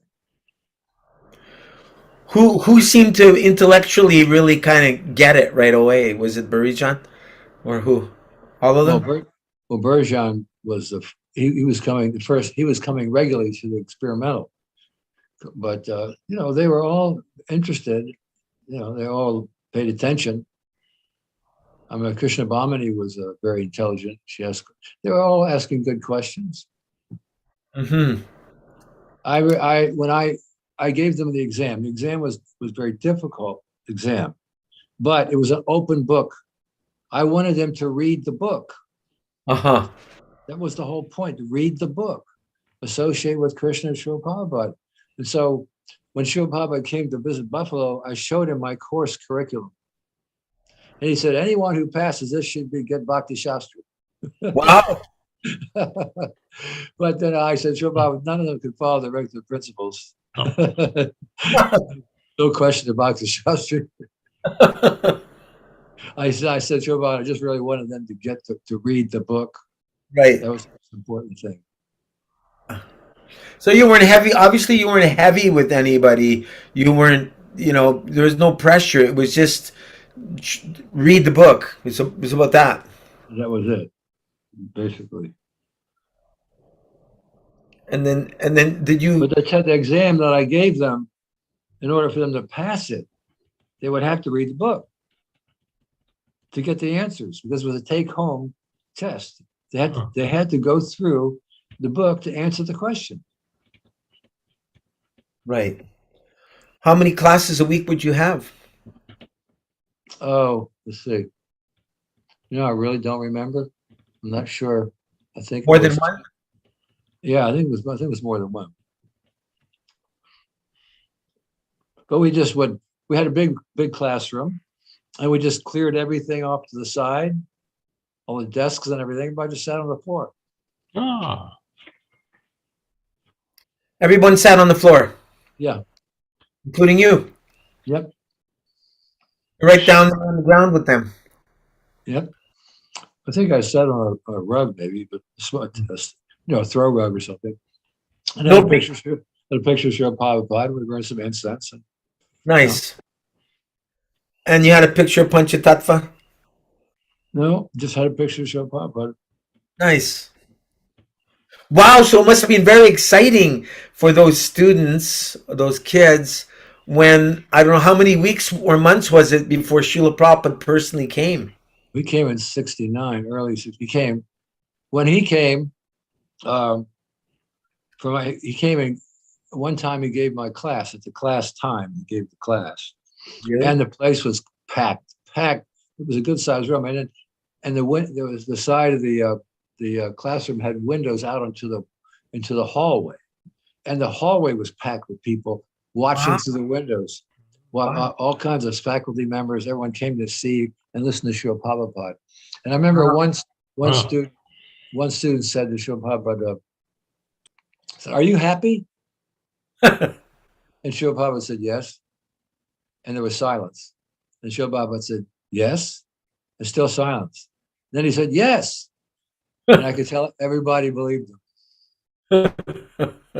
They couldn't resist Srila Prabhupada's conviction. He said yes 3 times. I had to say it each time with more emphasis. It must have been a lot. It must have been very a lot of anticipation for those young devotees that you're reading the author's book and then you're announcing the author himself, the Swami, he's coming here. Yeah. Well, actually, before Srila Prabhupada came, there was a meeting with myself and Allen Ginsberg at a kirtan. And there were a lot of students there because Allen Ginsberg was very popular. And there's a lot of students there. We had a huge kirtan. And before we began, he said to me, do you know of any mantras to purify a site? And I said, well, the Maha Mantra should be able to purify the site. And he said, "Oh, just like a Southern Baptist minister or something like that." He made a joke, and everybody laughed. But that was my answer. I didn't know any special mantras for purifying a site. And she was a Shivite, And anyway, we chanted together, and it was a really wonderful kirtan. Just raised the roof, just everything. The stars were shining through the roof. Just amazing. The students were all completely absorbed. This is before Srila Prabhupada arrived. Before Srila Prabhupada came. So Allen Ginsberg, he actually he amassed a lot of pious credits by kind of opening the door to Prabhupada, didn't he? Yeah. I first heard the mantra from him. I was marching in a big protest march against the war, and there were about 50,000 people, and we had to first walk all the way up. I think it was 6th Avenue. And walking up before the parade would start, I heard ching, ching, ching, ching, ching, ching, ching, ching, ching, ching, ching. What is that? And I went over to follow the sound of this chinging sound, and it was there he was playing with his friends. They were walking along on the way up to the beginning of the protest, and they were chanting the mantra. That's the first time I heard it. Allen Ginsberg and his friends were chanting with finger symbols. So this was an anti-Vietnam War protest. Yeah, which is very strong in those days. It was a great protest. We marched back down. I think, like I said, 6th Avenue was the long march, and longshoremen were standing on the side throwing paint at the protesters. Longshoremen beat men in the Navy. Longshoremen, people who unload boats at the wharf, at the piers. Okay. They were there, I guess, under their union or whatever. And the crowd was all mix of people, all walks of life. I was pushing my son in a stroller, and there were so many people there of all different ages and backgrounds. It was just a massive protest. So one question I have. Yes, go on, please. Go on. Later on, the students kind of took up the lead. They took up the lead, but at that time there was not so many young people in the crowd. There were people all ages protesting. So many ISKCON authorities, they told devotees to not go on Harinam for the recent protests that have been held against all of the mandates and forced pharmaceuticals. I'm just wondering, in your opinion, do you think there was any difference between devotees attending a protest in those times and the devotees attending a protest today? Well, I mean, at that time, there weren't any devotees marching, but my opinion was always that wherever there's a crowd, we go there. Wherever there's a facility, an opportunity to chant for a large number of people, well, that's where we go. It's not a question of supporting anything. It's a question of taking advantage of the crowds. That's the way I looked at it in New Zealand, that, it wasn't a question that they were joining the protest against the government. Because as I read to you once before, Srila Prabhupada said that, he said here, in the present day also, people all over the world may join together in the Krishna consciousness movement and protest against the present degraded government of the world's godless societies. Well, those protests weren't about that, but we were there anyway, because they gave a chance to hear the people hear the holy name, and get prasadam, and they did a wonderful job. And they were, by Krishna's grace, they packed up before the police moved in, or at the same time, and the police even helped them get ready, get their stuff together, and get out of the way before they burn the place down. Uh-huh. Gaura, you remember? They weren't considered to be they weren't considered to be some sort of part of the protest, in the sense they were given special treatment. And as you saw when we had that discussion with the leader of the Sankirtan party, that the leading of the police there, the leading person, came over and thanked them for being there and distributing food to these hungry people. And we saw the long lines, 3 abreast, of people waiting in long lines to get prasadam. So the police, the authorities actually appreciated that, because you help keep things calm. If you're feeding people, there's not going to be a food riot. So they naturally, and then they actually helped them move some of their equipment and everything to the road where they could be loaded into whatever vehicles they had. Mm-hmm. So the police weren't at all antagonistic. They wouldn't misinterpret and think that you've come here to protest like everybody else and cause trouble or something. Mm-hmm. Rupa Vilas Prabhu, you had something? I was just thinking back in the same terms when we had Canada Day, and we'd have tens, if not hundreds of thousands of people would show up. So we would go and distribute balloons and magazines. And it would look like we were celebrating Canada Day with all the balloons with Canadian flags, but in fact, we're there to distribute magazines. Right. So I know it's been a long time for you to remember Rupanuga Prabhu, but I'm just wondering, when you were going through this early Gita, I don't know, what would you call it? This isn't the Macmillan Gita, is it? Yeah, it is. It's a Macmillan Collier edition. It was heavily edited.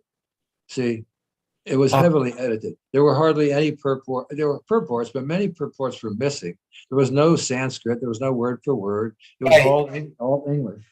See? So you would, there's of course 18 chapters in Bhagavad Gita. How long did your course go on for? Several months? A semester. Semesters, how many weeks is in a semester? I don't remember, but there's 2 semesters in a year. So that it was a full semester course. Sikarani is here. She just finished graduating a couple years ago from Rochester Institute of Technology. What's a semester, Sikarani? How many weeks is that? Or months?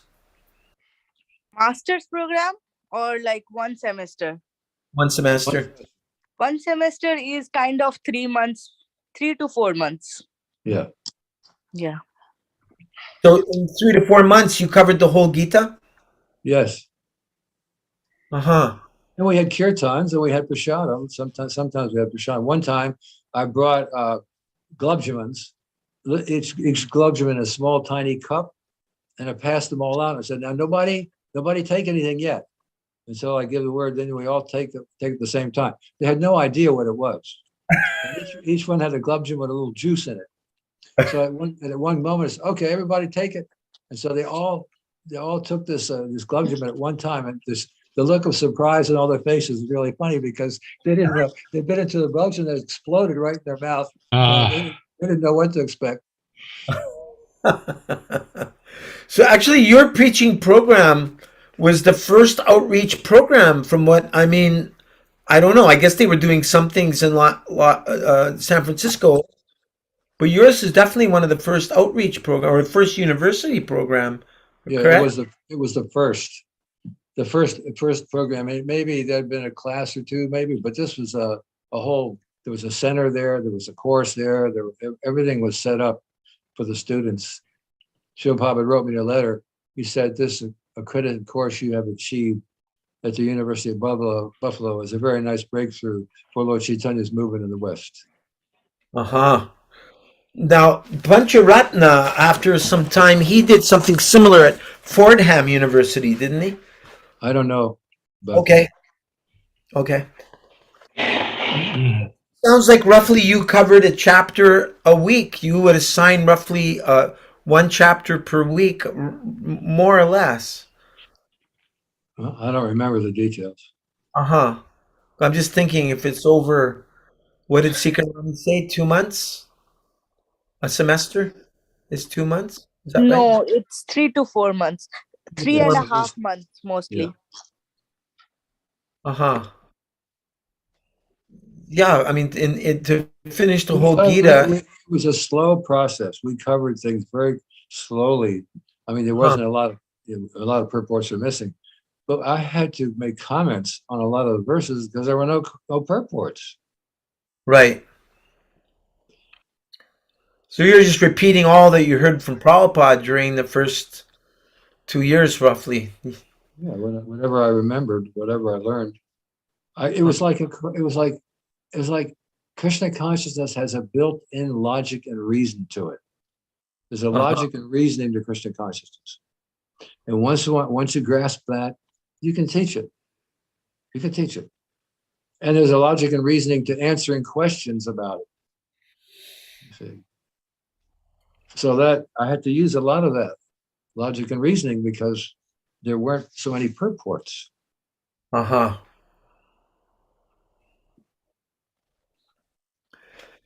So Prabhupada's complete manuscript was already completed, even though you were using this one, but the Macmillan one was not out yet. That was 72 that came out.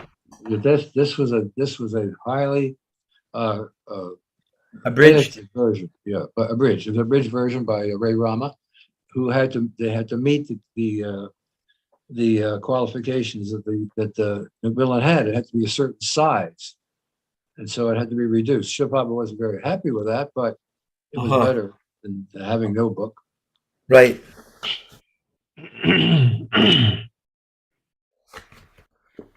Well, that's very historical.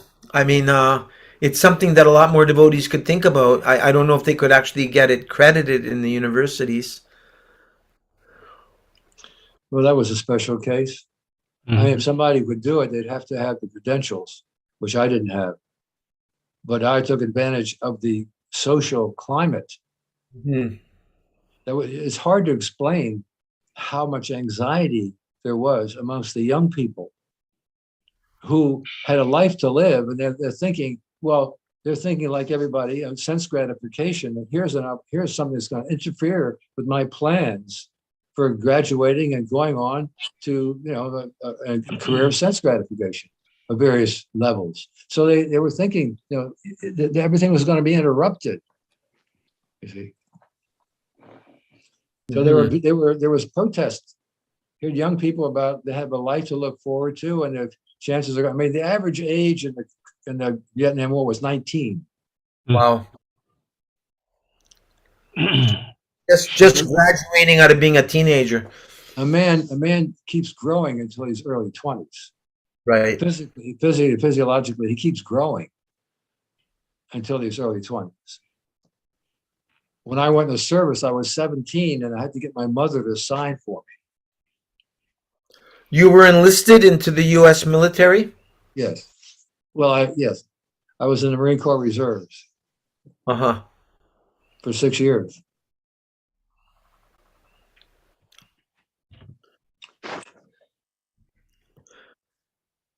Prabhupada didn't say very, I mean, I think he may have made some references to Vietnam War. I think he was saying that they were not, one of the things I remember, that they were not enlisting Kshatriyas. So, how could you be They a were not trained. They were not trained up. He said Vietnam was a slaughterhouse. He said it was arranged to, they wanted to get rid of the hippies. Really? He said like, He said that, yes. They sent a lot of them to McGill University in Montreal. We had a third of the student population was from the U.S. trying to avoid the war. Yes. Yeah, many devotees were, well, draft dodgers. we actually got, there was draft dodgers, but actually we got approval to get students exempt from the draft as ministerial students. Right. And we were doing that also. Interesting. Yeah, they had ministerial status because of our 501(c)(3), and we were registered with the government, and so we had that status that it wasn't even a conscientious objector. It was the fact that they were ministerial students, full-time ministerial students, and which is what a brahmachari is. I got this rare book here. I don't think you'll find it in any temples. It's I made a cover for it. It's called the Hare Krishna Handbook, and it's exactly what you're describing. It's printed ISKCON Press, and it gives a brief history of ISKCON, the teachings of ISKCON, and Prabhupada's describing how, as you described, that we're becoming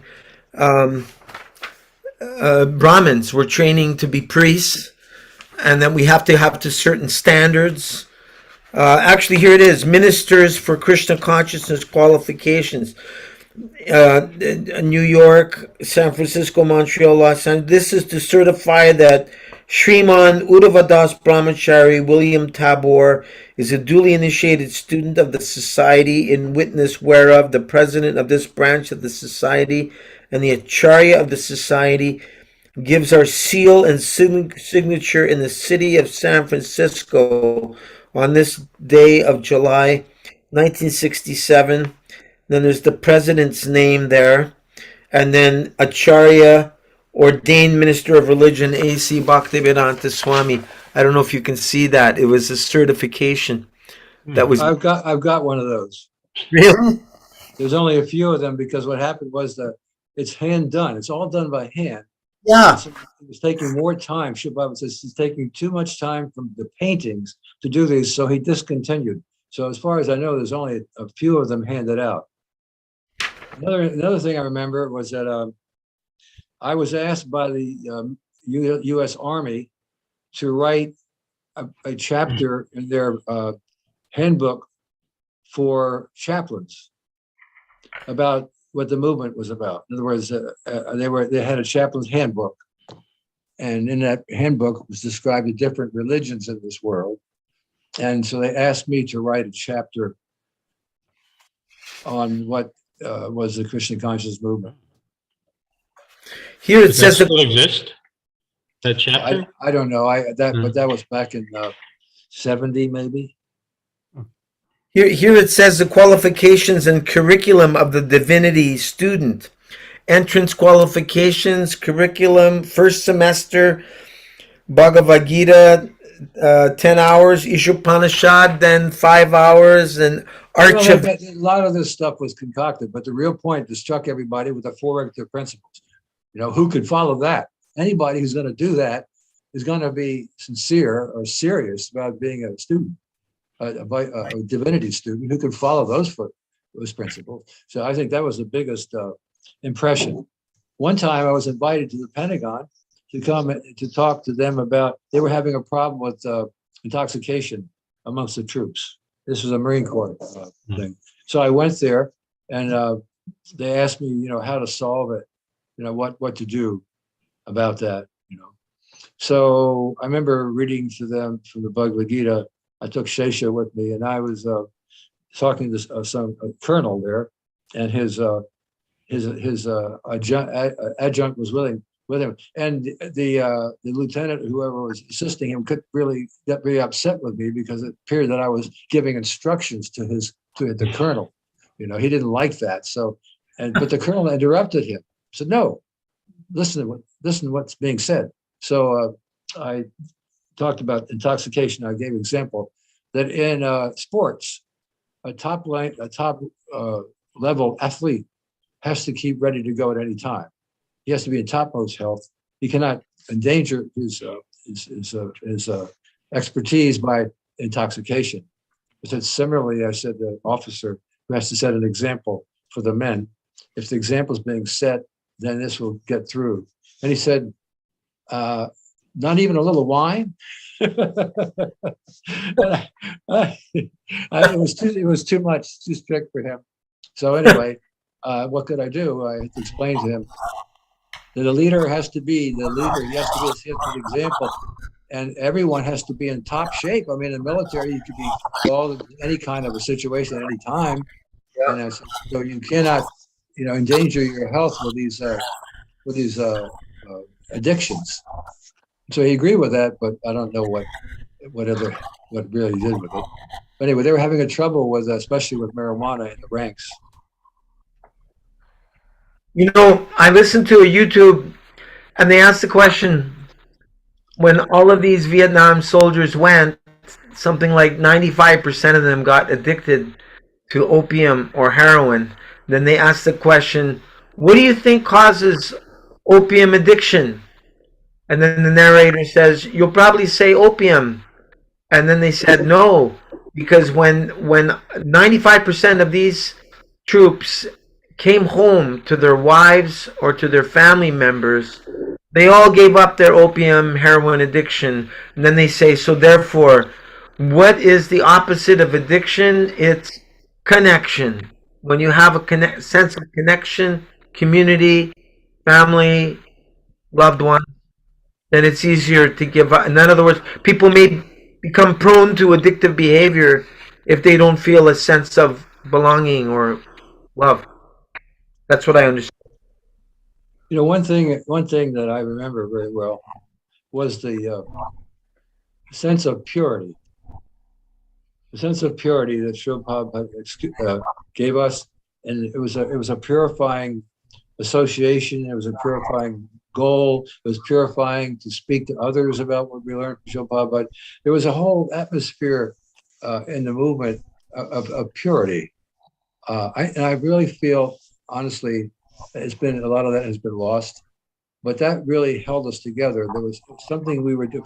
Following Srila Prabhupada, the pure devotee, was the purest thing we could do, right? And following his instruction was so purifying. The word purity was very important. The practice to become purified. You see, I find that kind of a emphasis is lacking. Over the years, became more and more lacking as things became more organized. Mm-hmm. Here's a very early painting of the Panchatattva from this Hare Krishna Handbook. Mm-hmm. The Jyotirani's job was to paint a Panchatattva for all temples would have a Panchatattva. It was a matter of time before. We had one in Buffalo. We had a Panchatattva. Or Jagannath. Shamasundar's Jagannath, maybe.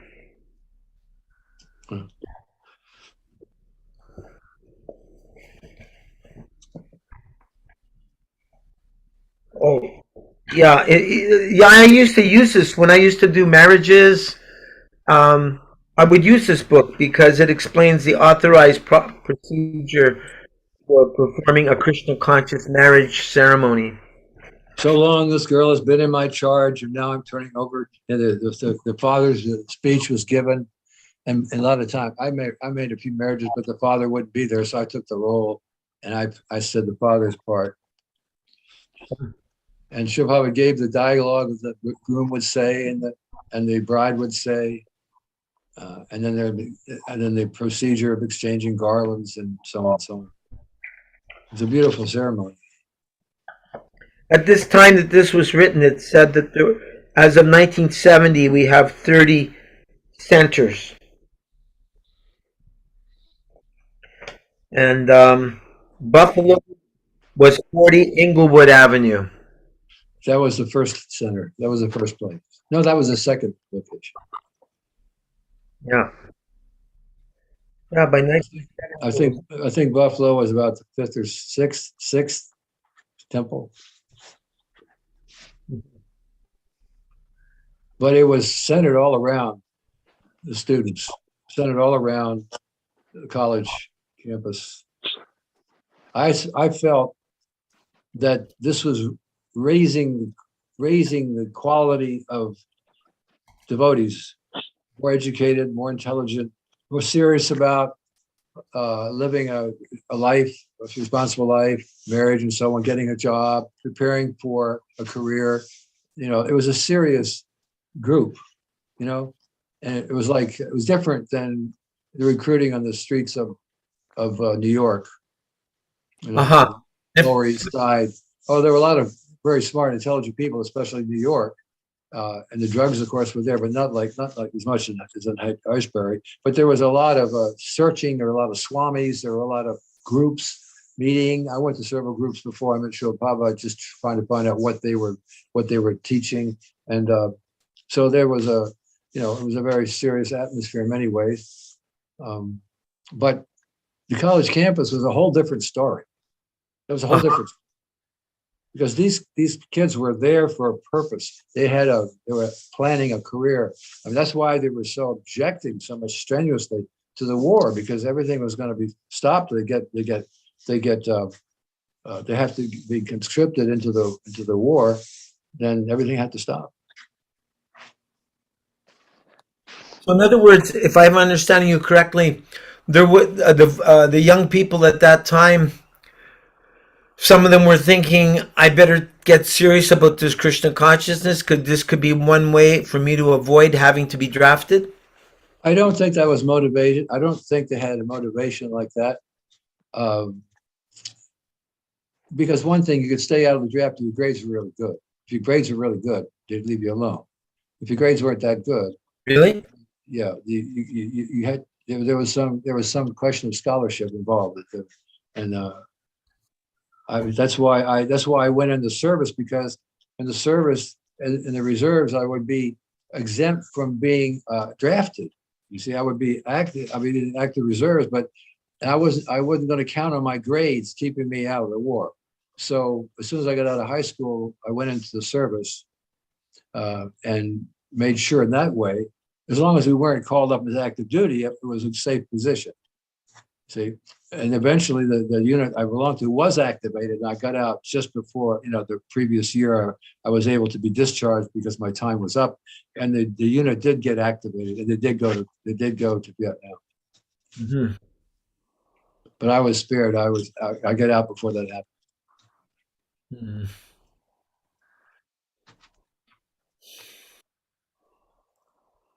I can say, and frankly, I can say that the level of anxiety is now in modern society is greater than it was in 1968. The level of anxiety across the whole spectrum of society, not just especially the young people, but of course, a lot of people at that time were objecting. But I feel that the level of anxiety because of the media, because there were no computers at that time. And the media has fired up and been delivering a level of anxiety that was not available at that time. See, but now through the media and through all the deliberate presentations going on, and it's the level of anxiety in society is Gone through the roof. Yeah, it's far beyond that. So I'm not sure what that means for us as preachers, but I would think that it would be, there's like a war. But it's not a physical, it's not a bombs and artillery. It's not that kind of war. It's another kind of a war. It's like an indoctrination. It's an agenda here, and I trace it out in my essays. It goes to the Rakshasas, like Srila Prabhupada. It's coming down from them, and they're in control of the society. They're in control of modern society. What they were not in such open control back in '68. They're shameless now. Now they're out in the open and they've been writing about it for years anyway. They put books out about it, and only a few people have been reading them. It's now that what they're writing about is all coming true. Klaus Schwab in the Great Reset talking about putting chips into people so that you can making people believe that this is for our own good to get chipped. Yeah, without the media, this could not be no media was not like that. There were no computers. There was no internet. Right. So if you control the media, you control the information. Right. We have our Sika Rani here with us. She works in the IT field. And she's at the University of Rochester, just down the road from the University of Buffalo. And she was the president of our club there. I went there for Janmashtami. We had, I think, over 100 university students attend, right, Sika Rani? Yeah, almost 130. Yeah, they were all South Indian students, weren't they? Pretty much, I think. Yeah, mix. IT students. And because you're working with IT all the time, I guess you must see very clearly how influential data is Mm-hmm. through the net. Yes, and also like all our personal data is not safe. Everybody knows everything. Everything is being tracked. Wow. When Srila Prabhupada was in California giving a lecture about some college students, one Indian college student said, Srila Prabhupada, he said, Swamiji, what will your movement do? We need technology. And Srila Prabhupada said, yes, you have come here to take something, and I've come here, I'm a giver. So you go on taking, and I'm going to go on giving. Came here, in other words, Srila Prabhupada came to give Krishna consciousness, and you came here to take from this country. You came here to take knowledge, education, jobs, money. You're come here to, I'm come here to give. Mhm. So I'm a giver, and you can go on taking. When he said that, Swamiji, what good will this Krishna consciousness do? He was talking about India. We need technology. And he says, you will go on being a beggar. You've come here to beg, but I've come here to give something. Mm-hmm. Yes, India is not meant to be a begging nation. It's got the greatest jewel of transcendental knowledge to benefit the whole world. You look at the history of the Indian subcontinent. They were not out trying to conquer and exploit other people. Right. They had everything. And they were the ones being conquered and exploited.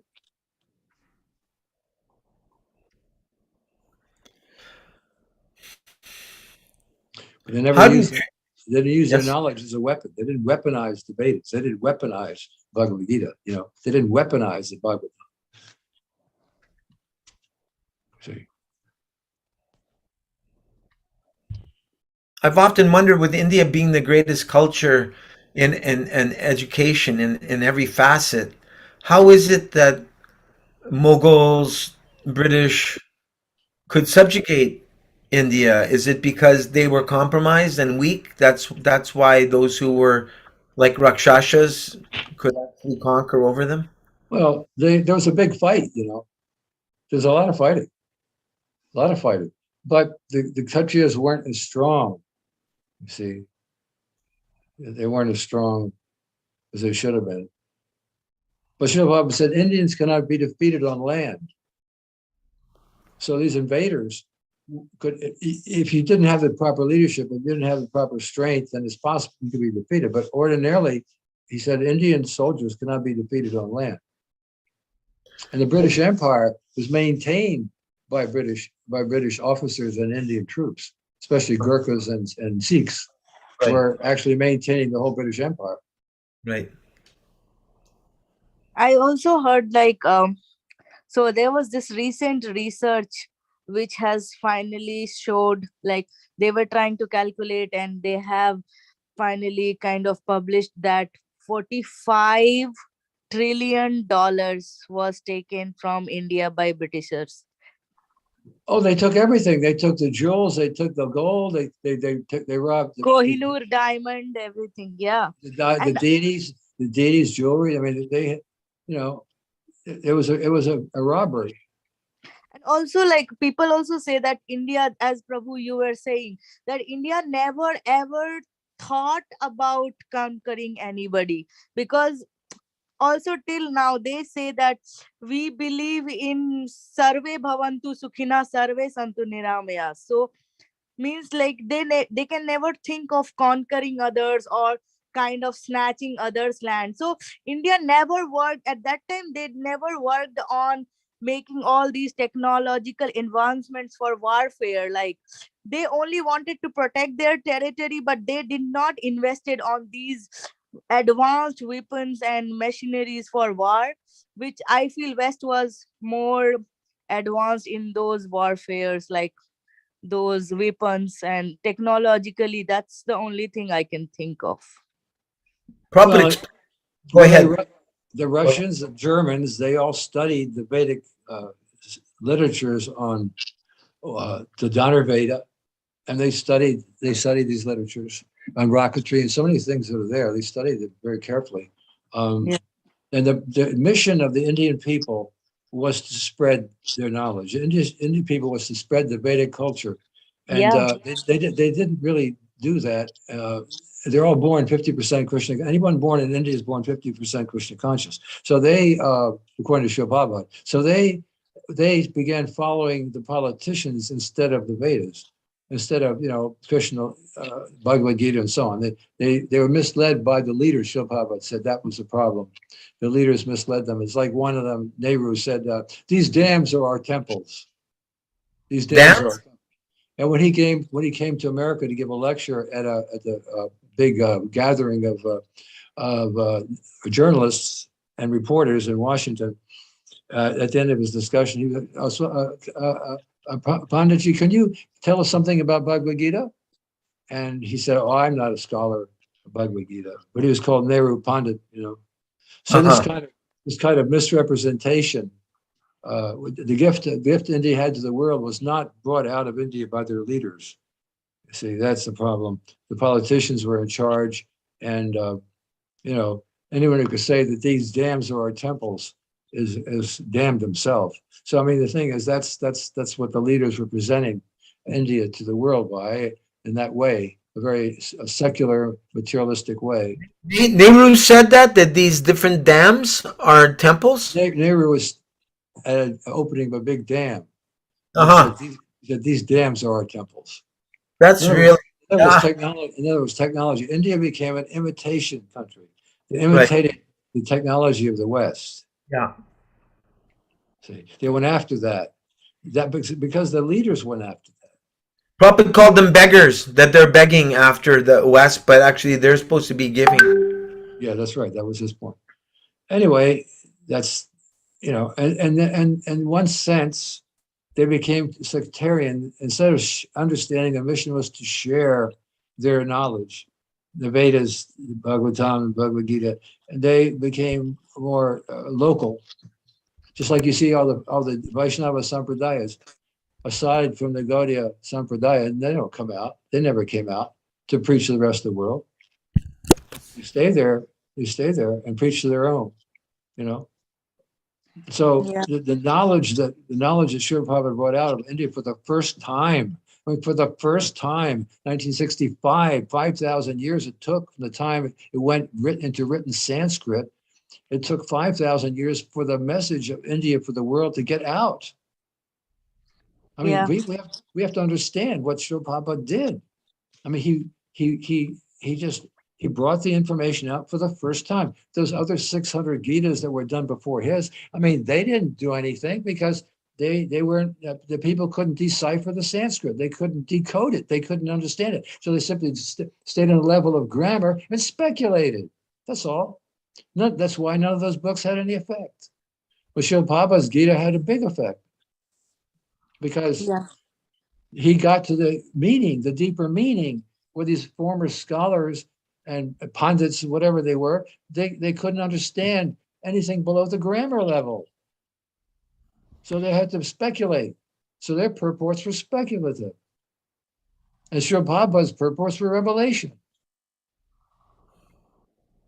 Yeah, and I think the invaders also did one thing, like whenever they used to invade India, the first thing they will do is burn all the libraries. There were three biggest universities in India in that age, almost 800, 900 years ago. Takshila University, Vikramshila, and Nalanda. It is said that when this Jalaluddin Khilji or whoever burnt the Nalanda University, it was burning for almost 3 to 6 months continuously. God. Continuously. So they Oh, burned all the old knowledge books also. India was ruled for 1,000 years, 800 years by the Muslims and 200 by the British. And they Yeah. survived. They survived. The fact that they survived was their resilience, their spiritual resilience, that they were able to survive. The culture has still survived, and Yeah. therefore it was still there. Srila Prabhupada could bring it out. But you consider the invasion by the Mughals was all sectarian. It was all sectarian. It was not even adventurous like the explorers from Europe. It was just there to exploit. It was just to exploit and take away. Yeah, And and they convert also. It was mostly and for nobody knows the history, but the temples were burned and they were torn apart, and mosques were built on top of this. On top of it, they would put the deities under the steps to walk into the mosque. So they would put the deities under the steps. They would cut the deities off of the ankles and put them under the steps. Everybody would bury them underneath the concrete steps. Everybody would step on them when they would go into the mosque. Yeah. I mean, it was ridiculous. It was absolutely ridiculous. They tried to destroy a culture and replace it with their own sectarianism. Yeah, See? yeah. India has survived, and the reason India message got out is because of Srila Prabhupada. Yes, yes. That's the Almost fact. That's the fact. 60,000 temples were destroyed by the Muslims. And like the Somnath temple was destroyed 17 times. Even Jagannath temple, they tried to destroy it so many times.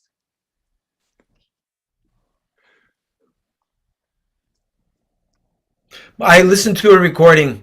Actually, Prabhupada was saying that in South India, if you were a Sudra and you were coming to a village in South India, you would have to announce, I'm a Sudra. And because people were, and I'm not really clear on what the difference is between a Smarta Brahmin and a caste Brahmin, but the so-called Brahmins would close the shutters of their homes. They didn't want the Sudra to look at their food, to look at their daughters. And after some time, Prabhupada said that the Sudras were thinking, we're treated so badly by our priests, the Brahmins, and yet because we're Hindus, we have to pay a tax, a Hindu tax to the Muslim rulers. Better we become Muslims. That way, we won't be treated badly by our so-called Brahmin priests, and we won't have to pay the Hindu tax. And Prabhupada said, in this way, hundreds of thousands, maybe millions of Hindus became Muslims. And then the conclusion of that talk was, therefore, Prabhupada said, therefore, do not neglect anybody. That's true. That is definitely true. Another thing was also like, that's a big debate which keeps going on. That also many people, they were ready to get their neck cut down, but not convert to Muslim. So there were many people who were killed, but they did not agree to convert. But then, like there are all types of people that Shudras, see that I was not born in that age, so I cannot claim that that is 100% true that they converted because of tax. But of course, there were many people who also converted because they were scared, and many people actually sacrificed their lives but did not choose to convert. Well, Srila Prabhupada said that the Muslims in India today, the Muslim population, were actually coming from converts, not from outside, because the poor people, the way you become a Muslim those days, you just have to have some water sprinkled on your head from a Right. water pot carried by a Muslim, and that turns you into a Muslim by sprinkling water on your head. Right. And that's how they converted so many people.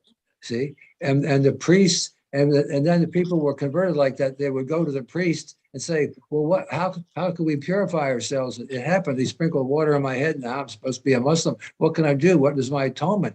And they would get something like, "Well, drink a quart of boiling oil, or boiling ghee." See, that was their cure. So they couldn't take shelter of their own priestly class, you see, because they were all sectarian, they were all secular. That's all they cared about was getting worship. The same problem priestly classes have always had. Lord Christ had the same problem. Upset the tables, let the animals out of the temple, because the priests were simply lording it over everybody. This is always a problem. The priestly class, they objected to Lord Chaitanya. They went to the Kazi to complain. Yeah. There's always a problem. The priestly class, they want to stay in power. You see, they have a mundane conception, of material opulence or something. You see, so this has been a problem, and India has been a problem all over the world. But Vedic culture is not an organized religion. It's a culture. It's a way of life. It goes into every sphere of one's life. It's a style of life. It's a paradigm. It's a worldview. It's not a sectarian religion. But Hinduism has made. See, when I was young, I heard Hinduism was a third-class religion because they worship many gods. That's what I was told. That Hinduism is a world religion, but it's third class because they worship many gods and there's only one God. And that was standard understanding in the schools. That was standard understanding of what India was, because the Hindus and their worship of Lord Shiva and his good wife, this was also prevalent in India. The people got the idea that they worship many gods. So nobody ever told me about Vaishnavism. Never told me. That was like that was not there was no worship of a single God. You see. So that's the way people have understood India for so long. Yeah. And when Srila Prabhupada came out with a different idea, no, this Vaishnavism means to worship a personal God. A Vaishnava is a worship of a personal supreme being, personality of God. Introduced this concept, the supreme personality of Godhead. I mean, that's so much more than the title God. Srila Prabhupada brought out the real definition, the supreme personality of Godhead. Which is actually just a translation on the word Bhagavan, is it not? Right. Yeah, and I also feel like in India, because as Prabhu you said, like it was never organized properly. So Vaishnavism was always there, but it was not known on that large scale to everyone, even Indians, like how it is now after Prabhupada's mission and everything.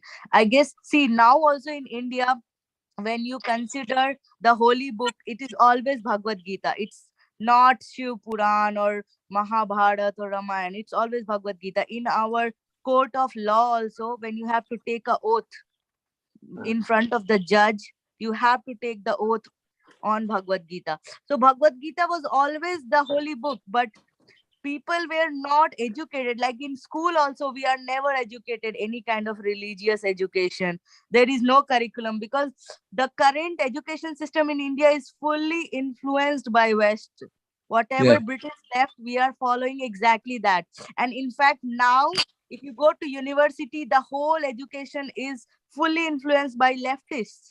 Like they follow all these Naxalite ideas and like whatever. So it's nowhere where people are scared to even talk in Hindi, forget Sanskrit. They are getting ridiculed. They have a bad accent. They don't know English, but they still speak English. They don't even speak Hindi. So that's the thing. Like India is actually suffering from an identity crisis, I can say. Well, their main identity crisis is with the Bhagavad Gita and the Bhagavatam. That's their identity. And they've been influenced so much so by outside. I haven't been to India since 1987. I'm afraid to go. I don't think I could handle it. I think I would be in such cultural shock for weeks. Even when I go now, I feel cultural shock. That's true. The India of Srila Prabhupada's day is no longer there. I mean, still, I mean, it's just so much westernized. But what Srila Prabhupada did after he came to the West, he went back to India and he rejuvenated Krishna consciousness in India. So now, like in Delhi, like there's 13 temples, ISKCON temples. So there's so much energy of ISKCON's been focused in India that there's so many temples there, there's so many devotees there.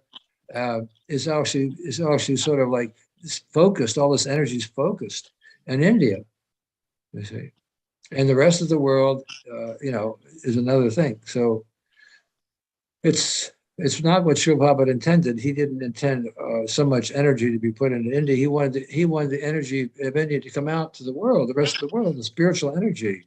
He wanted us to carry it to the rest of the world. So that still has to be accomplished. And even a lot of our Western preachers, they've gone to preach in Europe because they often find people more receptive there than they find them even in America. Yeah. America's the goal of bringing down human culture. If you take down America, as America goes the free world. And the Rakshasas know it. They know it. They know it very well. And they also know the only opposition they really have are Krishna conscious people.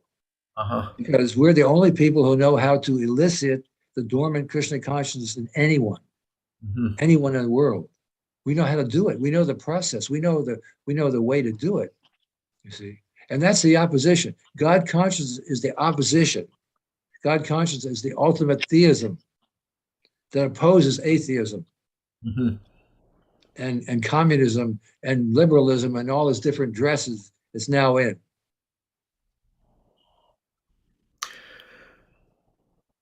Rupanuga Prabhu, we have... Go on. No, you go. You go ahead. Okay, we have with us here a godbrother that loves you very much. I've been in touch with him like almost every day, Balarama Prabhu. He's always raving to me about you. He was encouraging me to get you online. He's actually been behind me, pushing me.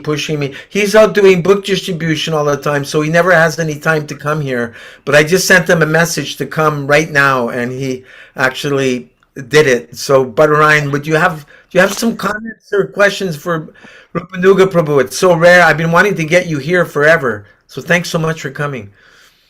Oh, I'm, just absolutely honored. I'm so encouraged by your service, Gaura, and your determination to keep the Krishna Katha steady and keep the truth, broadcasting the truth, and your cultivation of Rupanuga Prabhu as a regular on these. I think the wisdom that you have, Rupanuga, is for generations to come. I've been very saddened that you have not been able to, be recorded. Now you're being recorded, and this is, you have a very pristine understanding of Srila Prabhupada's mood, mission, and directives, and that is eternally valuable for the souls of Kali Yuga, because it's all too easy when the Acharya leaves for that mood, mission, directives, proper understanding to be lost, as we know from history.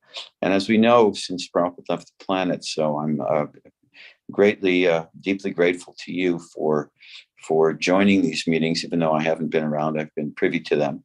My schedule is kind of all over the place, but I've been in the background supporting. I just commenting on your last comment about America is the bastion of the free world, and the deep state cabal, which is the globalist elite, ultimately the Rakshasas who are behind this whole cabal.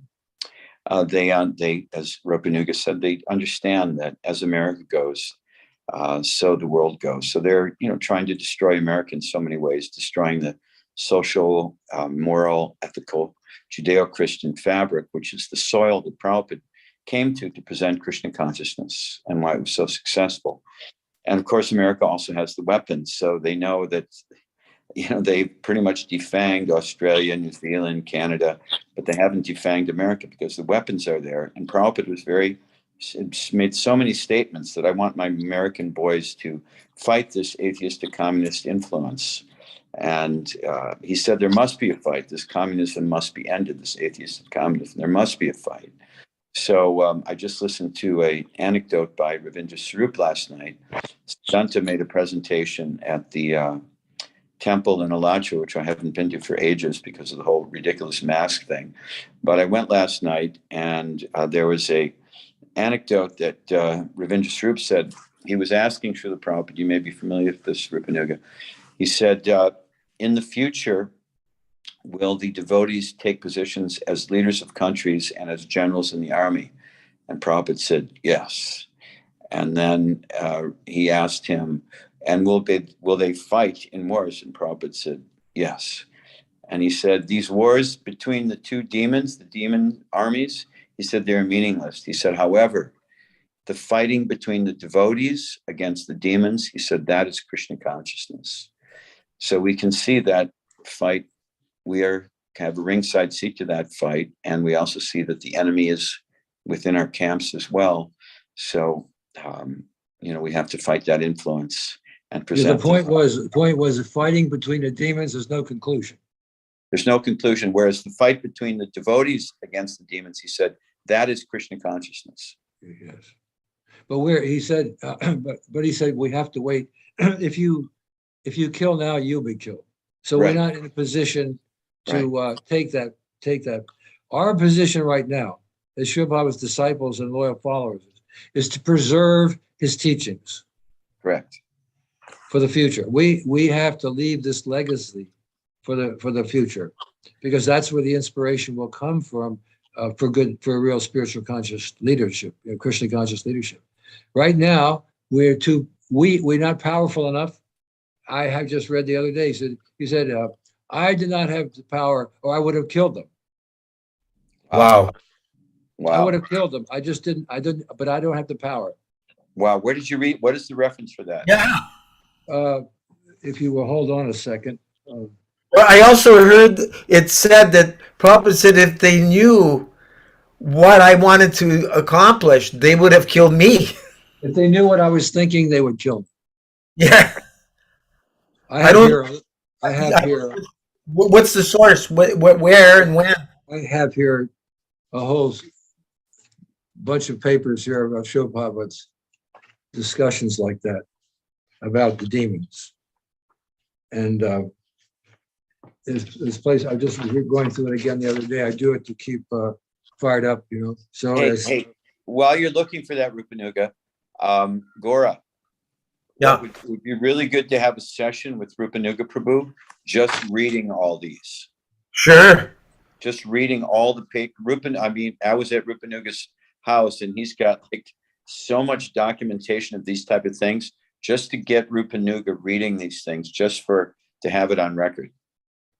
Definitely. Anytime Rupanuga is ready to do that, we'll do it. Oh, well, it's not exactly like reading Shastra, this has to be a separate thing. We can't. Yeah. No, it'd be a separate thing, but you've compiled this, and these are, exceptionally valuable that they're kind of. Let me read this to you. It says, he says, this is from March 15th, 1974, Vrindavan Morning Walk. Srila Prabhupada says, there's a break, and then it's recording. When it will teach military art with tilak, soldiers will Hare Krishna, Hare Krishna, Krishna Krishna, Hare Hare. Everybody laughed. It says, we want that marching with military band, Hare Krishna. You maintain this idea. Is that good? And then he says here, when there will be military march of Krishna conscious soldiers, anyone who does not believe in Krishna, bam. Yes, the same process as in the Mohammedans did, with sword and Quran. We will have to do that. Do you believe in Krishna or not? No, sir. Bam. Finish. Right. Yes. No, I've heard that. Yeah. That's. I've heard it too. It's really, that's the heaviest thing I heard Prabhupada ever say. Where was Yeah. that? Where and when? 74 in Vrindavan. Yeah. Uh-huh. 75. Wow. Morning walk. See, many things Srila Prabhupada said are not in his books. And some of them are not, of course, many things are not in his lectures, but morning walks and room conversations, Srila Prabhupada was often very candid. So, Here's the part. This is from Room Conversation, February 25th, 1977. Wow. Mayapur. So here it says, Tamal Krishna, gradually some of the people are beginning to understand what you're up to, Srila Prabhupada. Some of these big demons, in America especially, they are beginning to understand that you are the most dangerous personality in the world to them. Srila Prabhupada said, to kill demon crazy, LSD. Everybody laughs. Yes, that is my mission. That is Krishna's mission. Then he says, so to kill all these demons, crazy demons. I have no such power. I have no such power. Otherwise, I would have killed them. Wow. Wow, I've never heard that one. That's amazing. Either establish Krishna conscious government or kill them. Boss, finished. I would have done that. Violence. Wow. And Tamal says, yes, when good arguments fail, Srila Prabhupada said, kill them, finished. Just like Parashara Muni did. Kill all of them. And Parashuram did. They kill all of them. 21 times. I mean, that's our lineage. Parashuram is our lineage. So we are, Kurukshetra is our lineage. So obviously we don't have the power to do that now. But like you made a great point that our mission now is to preserve the sanctity of the teachings. So future generations will have that inspiration because the transmission of knowledge is pure. So we have to protect, preserve, propagate Srila Prabhupada's teachings. It's our legacy. Our duty as disciples of Srila Prabhupada is to make sure that his teachings go on into the future generations so that when the strength is gathered in time. Right now, the world is going through a change. It's a very important change they're going through. The demons have become public. They've been writing about it for decades and been putting it in books and everything, which they're required to do because by the laws of karma, they have to have permission. And they've been getting permission by people who haven't been reading the books, their books. So now they're coming up front. They don't care. They're so confident in their success that they don't mind if their programs are being discussed publicly. They don't mind if people are discussing their books. They don't mind if people are talking about their agenda they've been talking about for decades because they feel so confident that they're winning. Yes. And also part of that is a certain kind of predictive programming, psychological programming to actually have a certain segment of people come on board and support them with that. Just like you have public headlines in papers like the New York Times that we need a few good dictators. Things like that are coming public now. Really? Yeah, this is just in the last 2 weeks. The thing is that one journalist confessed recently. I saw he confessed that we journalists have been paid for decades. We have been paid off for decades. Many journalists have been paid off to give the agenda that you're seeing roll out. We've been paid to do this, to prepare people. We've been paid to lie, and I can't do it anymore. Right. Well, William Colby, who was the head of the CIA for many years in the 1980s, he's quoted as saying that when everything the American public believes is a lie, we will know that our disinformation campaign is complete. Wow. And just like Tapapunja, when he was in jail for 4+ years, he befriended a CIA operative who was in, I don't know what he was in for, but he was he would reveal to him, to Tapapunja, about his duties as a CIA operative. He said, during my time, we infiltrated every major organization, religious, corporate, governmental, in America, and with the intent and purpose of bringing them down if they did not put out the narrative that we wanted the people to believe. And Tapapunj laughed and said, there's no way you could have infiltrated the Hare Krishna movement, getting up at 3:30, shaving your head, chanting 16 rounds. And the guy laughed at him. He said, don't be so naive. We easily infiltrated your movement. No question about that. I'm sure they were behind selling 55th Street Temple. Exactly. Regarding the 55th Street Temple, there was another story I heard via Lakshmi Nishring. I forgot the devotee that told him a friend of his was on a cross-country flight from New York to LA, and he had his bead bag, and the person next to him said, oh, I see you have those beads. Are you with the Hare Krishna movement? And he said, yes. He said, well, in the early 70s, in the 70s, he said, in the 70s, I was a CIA operative, and I was tasked with bringing down your New York temple and selling your New York temple. Wow. Yeah, I'll tell you where this came from. Pretu, who's now in Europe, was on a plane, and he was sitting next to someone, and just a conversation. And I don't remember the details because he told me about this when I met with him at Dallas many years ago. And I just remember this part, that the person said he had been with the CIA, and he said, yes, we know all about your temple at 55th Street. We know all about it. The implication was that the Pretu made was that they were involved with it. They knew all about it. And they infiltrated. You see, they tell their agents, well, these people are probably, dealing drugs, they have to convince their agents, they're on a good mission. So we got to, check them out. You have to infiltrate, get into it, and, dress up like them and chant the rounds and all. I mean, that's not difficult for operatives to do that. Right. Exactly. It's easy. It's easy. They're trained to do this.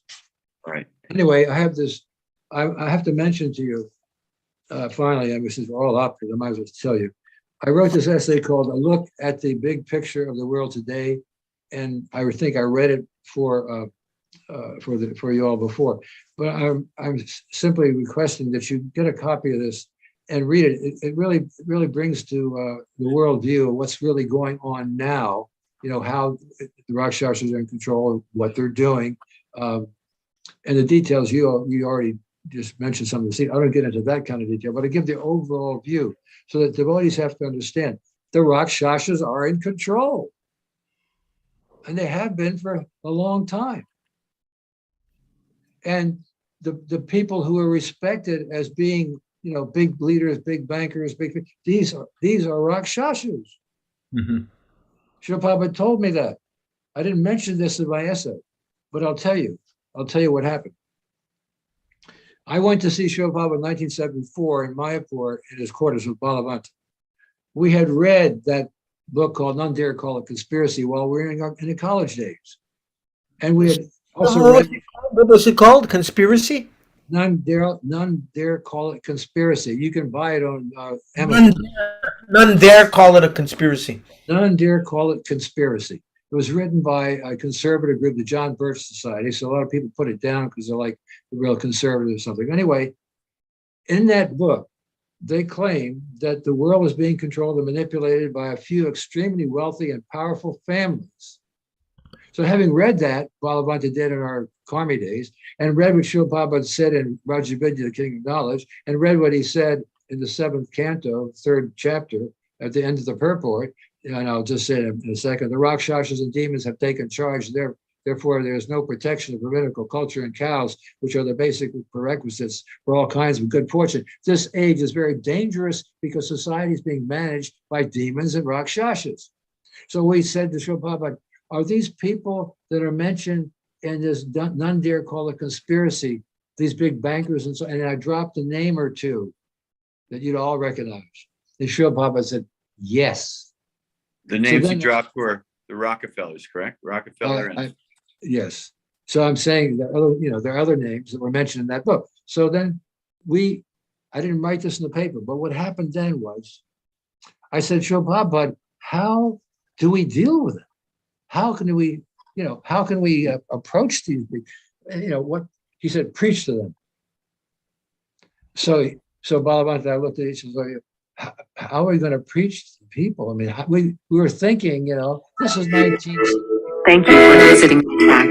To download this track, please click the link. Sorry, go on. This is 1974, right? And so, we're still wet behind the ears, really. And so we said, well, how do we preach to them? And then he could see we weren't very enthusiastic about the prospects. So he said, anyway, the power's in the people. Mm-hmm.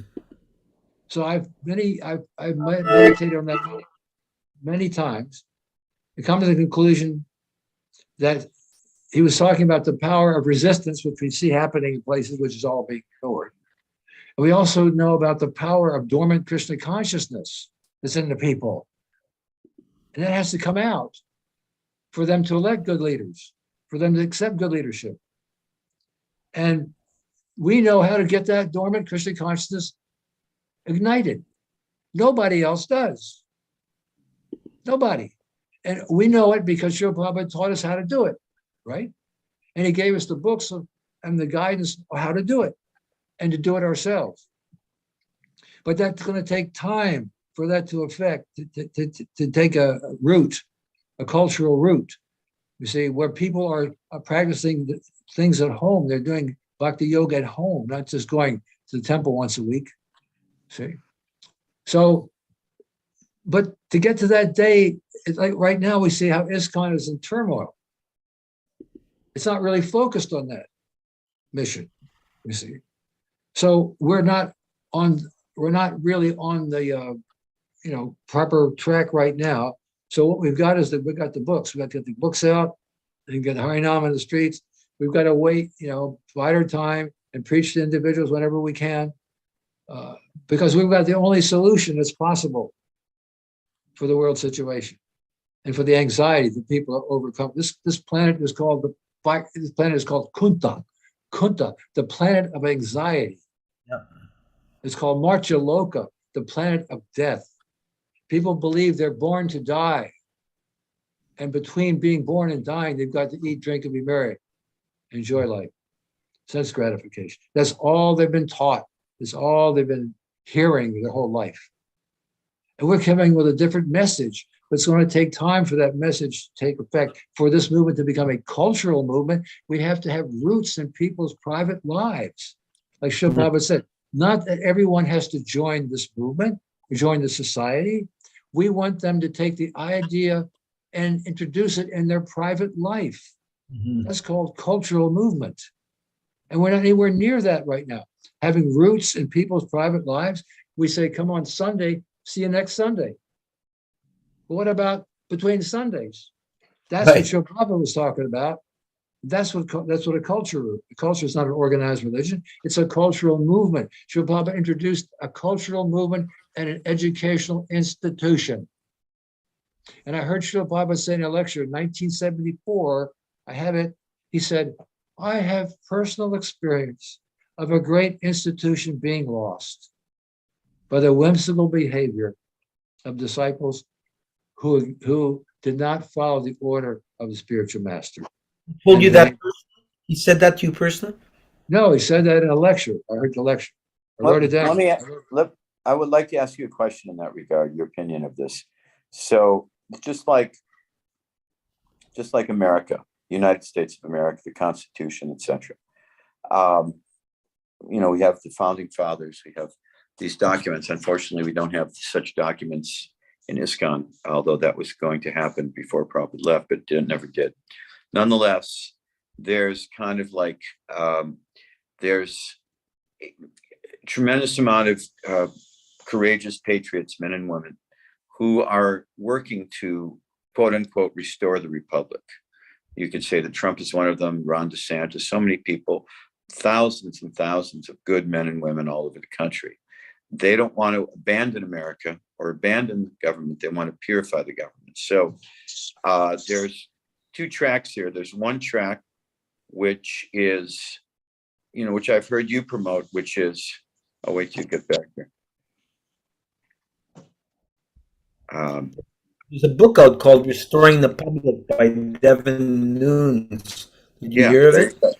Yeah, but that's the mood, and that's So my question to Rupanuga is, I'm not sure if he's still there. Maybe. Okay. My question to you, Prabhu, is that there's like Gaura just said, there's the new book out by Devin Nunes called Restoring the Republic. So, I've heard you talk about forget about ISKCON, it's too far gone. It's the Hare Krishna movement. So, my feeling is I'm not sold on that idea, but I appreciate its validity, and is ISKCON too far gone? I mean, perhaps should we be working to restore the Republic or restore ISKCON by purifying it, or should we forget about it? I'm not certain on that point. I'm leaning towards, no, we should work to purify the institution. I do think that's what Prabhupada would want. What is your thoughts? Well, I joined in 1966, and I watched the changes over the years. And there's a vested interest that's not a spiritual one, and it's the leaders are of that ilk. And as long as you have leaders that are misleading, that's where ISKCON goes. It's a question of leadership. Correct. And I don't see any means to change leadership.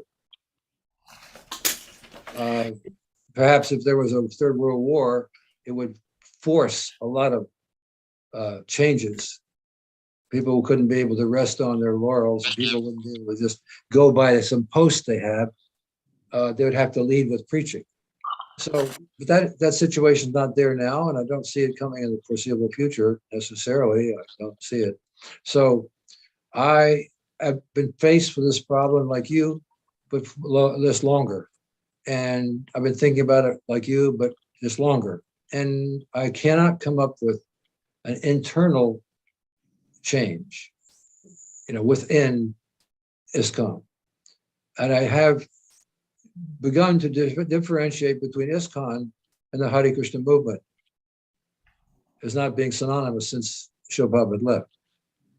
And I also feel the same way about, say, the Gaudiya Math is not synonymous with the Hare Krishna movement, because in Srila Prabhupada's 74 lecture, he said it was lost back in 36. That means the mission, that means what's being emphasized is the form and not the substance. So those of us who still have the substance, we have to carry that forward the best we can. And I cannot claim to understand Krishna's plan. We are 535 years into the golden age. There's no question about that. But how the golden age is going to be manifest, in my essay, I mentioned that there's a cleansing process going on because the killing fields are going on still. The killing fields are going on. The slaughterhouses of all description cover the planet. And that hasn't stopped at all. A little bit, but mostly that goes on. So the cause of all the karma that people are undergoing now, it's all a karmic scene. It's all a big karmic interaction of karmic results coming from all this killing of innocent creatures, including abortions. So this is a tremendous amount of sin that's going on now for decades. And we're getting some reaction. It's been going on for centuries. And now we're getting a reaction. People's sense gratification is being attacked. That's what's happening. Sense gratification on an international scale is being attacked. People are having their lives changed. People are being forced to do this. The masks, the lockdowns. These are all inhibitions to sense gratification. Vaccine. But Yeah. Back to the point, you drifted a little from the main point, which is the ISKCON institution. So I agree with you on all those points. And what you mentioned was that you've been meditating on this for many, many years, and that you see that there's vested interest in the ISKCON leadership, and you don't see that changing. There are a few good men, but they're not outspoken, and they're outnumbered and outvoiced by. Yeah, that's true. But they're also complicitous Right. because they're silent. Correct. Every guru, every GBC, every temple president should be voicing opposition to the revisions of Srila Prabhupada's books. Yes. They're not doing it. That means if you can't beat them, join them, like that. No, it's that we can't run a spiritual movement on that basis. So look, Hare Krishna movement cannot be stopped. Right. But the Gaudiya Math was stopped. Mm-hmm. The reason from 1936 until 1940, Srila Prabhupada waited, and they changed the acharyas every year. In 1940, he started his own organization. You know, what's it called? Vedanta. No. Before that, this is the Devotees. what is it? League of Devotees. No, before that, the Vaishnava Vedanta Samiti. Oh, right. So he started that in 1940. So he waited 4 years before he made his move. So he waited for them. He preached to them. It didn't work. So it took 4 years from 36 to 40 for the Gaudiya Math to dissolve spiritually. It lost the substance and just simply adapted the form. So Srila Prabhupada waited. It took 4 years for Srila Prabhupada to see that happen. The difference between the Gaudiya Math and what's happening in ISKCON now is that Gaudiya Math was simply in India. 50 of the Gaudiya Math temples were in Bengal. Okay, this ISKCON is all over the planet. So it's taking longer for the dissolution. But the cause of the dissolution of the Gaudiya Math was, Srila Prabhupada said, they neglected the orders of the spiritual master. Right. So the same thing's going on now. It's just taking longer because we've got an international global organization, whereas before the organization was limited to the Indian subcontinent. So when you say that our leaders are misleading, I wanted to ask you, can you be more specific about that? One point you've made is you feel that the revision of Prabhupada's books is a major example of leaders misleading. Yeah, there's many examples. One of the most recent example, I mean, I don't want to name names, but the most recent example is what happened in New Zealand. The ISKCON officials condemned the Christ Church devotees in public, in writing. They signed their names. We disown these people. They are not part of our movement. They disowned them. Yeah. And they did the same thing in Canada also. Okay, Yeah. so look, when you've got leaders who are in lockstep with the Rakshasa agenda, Exactly. as it comes down to our level, the Rakshasas have many minions of middlemen, but they have infiltrated their philosophy, their mentality into every phase of modern world. And I explain it all in this essay. They've gotten into everything. I said, the Rakshasas are not passive. Their well-evolved matrix or infrastructure of control covers the whole planet, and their minions are involved in every aspect of modern societies and nations, including political, scientific, legal, educational, economic, military, and so on, endeavors all around the world, an international, very deep state. Absolute control, mastership over whatever they survey is the goal of the Rakshasa agenda at any cost, and their seemingly unlimited financial strength is a means to that end. Quote, now great regimes have been created to smash so many people for the satisfaction of Rakshasa senses, from Rajavidi, King of Education. And this smashing is coming in so many ways besides war, and it will come into that also if what's described below continues. The current global chaos is being revealed or unfolded as an epic story of karma and the laws of material nature. And as I said, is what follows means if these killing fields stay open and stay functioning on the level they're doing right now, this chaos will continue. Mm-hmm. Mother Nature's reaction will continue. Nothing has changed. all these slaughterhouses for not only cows, but for chickens, for hogs, for everything, and all this, the fish field, the fish factories, all these things have staying open. They're continuing. And the abortions are continuing. 48 million around the world in 2021. And that doesn't count the ones that are done by pills or done by mechanical means. That's talking about surgeries in hospitals that were legally done. But it doesn't talk about the rest of them. And I would opine there's probably twice that number of abortions. Right. So that continues. What has changed? What has changed? So what has ISKCON done to change it? All they've done is put on the mask, right? Put down the marks, stay 6 feet apart, so on, so on, so on. Take the jabs. When the leadership in ISKCON starts preaching, take the jabs, there's something wrong. Yeah. Right. When they say play Russian roulette, there's something wrong. When they haven't investigated to see what the contents are of those jabs. Yeah. And their karmis, people are doing that. There are many, many scientists, medical scientists, physicians who have revealed under microscope what's in those jabs. The leaders of ISKCON did not do their homework. Exactly. Because they maintain the status quo. They want to maintain a status quo. They're presenting themselves as another organized religion, small, but authorized and worldwide. That's it.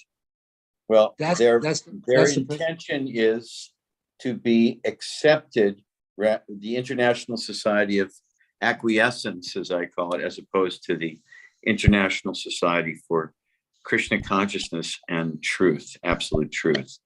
So it's become the International Society of Acquiescence. So we want to fit in. We want to finally be recognized and fit in. And let me read to you an official statement by the PR czar of ISKCON. Okay. Anutama. Yes. Yeah. Here it is. This is in the April of 2020. PR release. There was a presentation made explaining what ISKCON's attitude was toward the COVID-19. Okay, that was part of this. Is the last sentence. Yeah, I remember that. It was pretty disturbing. ISKCON is a Gaudiya Vaishnava, parentheses, monotheistic tradition within the broader Vedic or Hindu family of faiths. Now, there are at least 3 aparads here in this one sentence. 3 nam-aparads. 1, neglecting the order of the spiritual master, which clearly differentiated this movement from Hinduism. He made it so clear. Okay. The second one, to consider another aparad is to minimize the authority of the Vedic literature. And he says, right here, he equates Vedic with Hindu. That's minimizing the authority of the Vedas. And then family of faiths, Hindu family of faiths. We're just to think that this is on the level of material piety, the holy name is the level of material piety, is another offense, aparad. This is not a faith or member of a family of faiths. Srila Prabhupada said this is beyond religion. This is far beyond religion. This is the postgraduate study of religion. So there's 3 aparads in one sentence. That's the official statement of the PR czar of ISKCON, a policy maker. Okay. Influencer. Did you take it up with him? Of course not. I'm not going to waste my time. I have time to waste. What's the point? Because they believe it. This is the goal, to make ISKCON an organized religion. That's how the assimilation takes place. That's how by organized religion, that means also politically correct and socially acceptable, correct? Yeah, it means on the level of the sectarian religions out there. They're all socially acceptable. They're all mainstream or whatever. Even Southern Baptists are mainstream. Everybody's mainstream. So if you become mainstream religion, what happens? You're safe. You're really safe. You're safe from persecution, aren't you? You're safe. No one's going to. And this is exactly what Devamrita Swami was saying in his very revealing explanation of why, oh, we should not chant at these things. The right activity at the wrong time in the wrong place. Right, because we want to play nice, so they leave us alone. Well, Prabhupada would never say that. that's right. Devamrita Maharaj's background is a whole other thing. I'm not going to get into that, but I'm just saying that's typical. And that him and Niranjan are giving that advice to these devotees who are risking their lives to distribute prasadam in the holy name.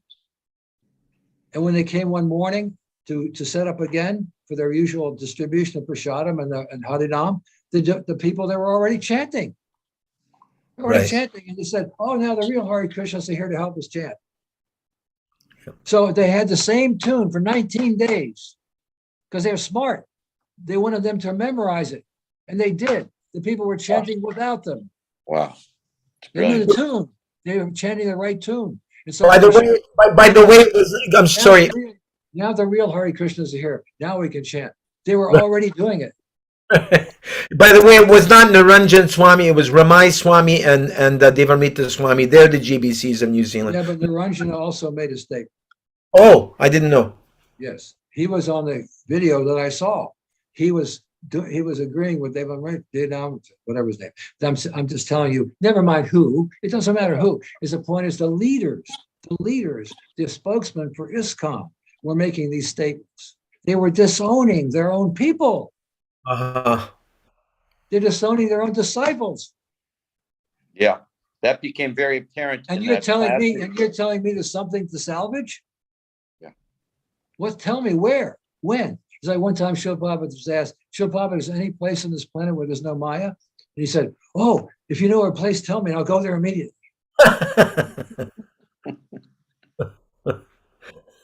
You tell me a place in ISKCON where there's no Maya. The truth's in the book. Playing the devil's advocate here. If there are enough, I tend to agree with you. I do. I see the point. But just like in America, like using the example in America, you could say the whole system is corrupt. The whole kind of swamp of the Washington, D.C., where probably 70%, I've heard this percentage thrown out by insiders that 70% of the politicians in DC are blackmailed by, inappropriate sexual activities with minors. Okay. So what's your point? So okay, you could say that. I'm just playing the devil's advocate here. That you can say that, okay, it's too far gone. The U.S., we just got to, start a new country, but that's not smart because we have the Constitution and the Founding Fathers document, and there's enough great American patriots, even though they're not devotees, there's a certain level of piety and God consciousness where they want to restore the Republic, and that's a worthy endeavor. So shouldn't that also be our mood as followers of Prabhupada, and where he says, ISKCON is my body? I'm just playing the devil's advocate, that's all. So I'm trying to see the parallel here. That Well, the parallel being there's the United States. You should look. It's a definition of patriotism, is what the point is. What's patriotic in ISKCON? That very good point. Patriotic in ISKCON would be to follow the instructions of the founder Acharya. That's real patriotism. Right. That's real patriotism. But they're not doing it. Right. They're not doing it. And I'm saying that the Hare Krishna movement cannot be stopped.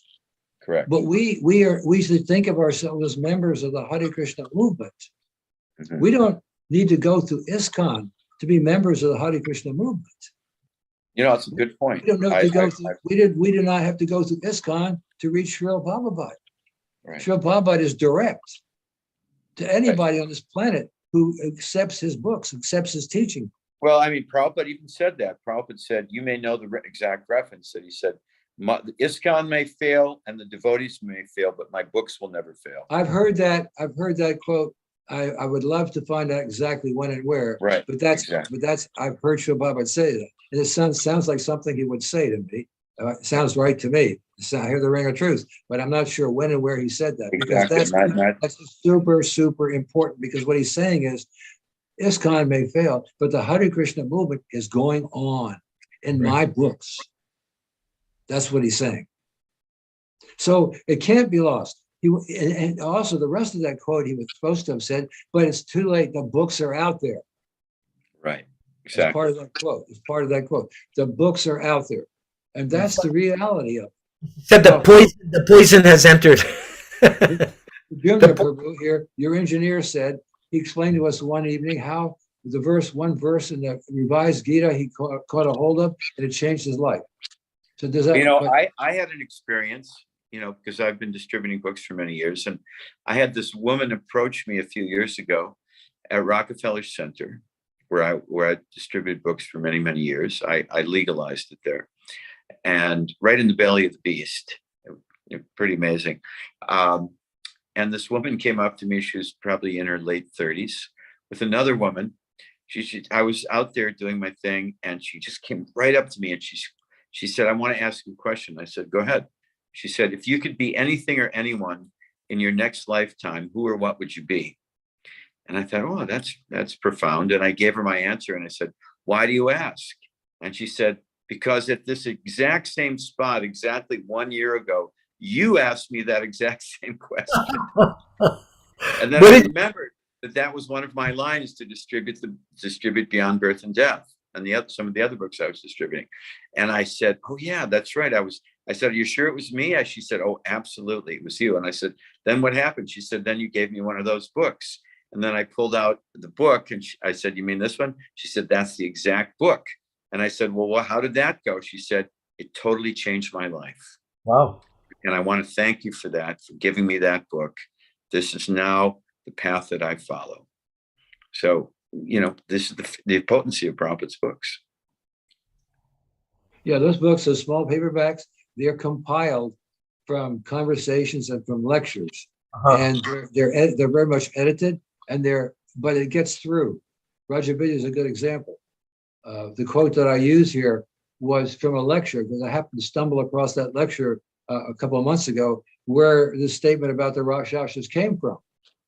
Right. And I looked at the book Rajavidya, and I thought what they did was they put some ideas together, but they didn't change any meaning.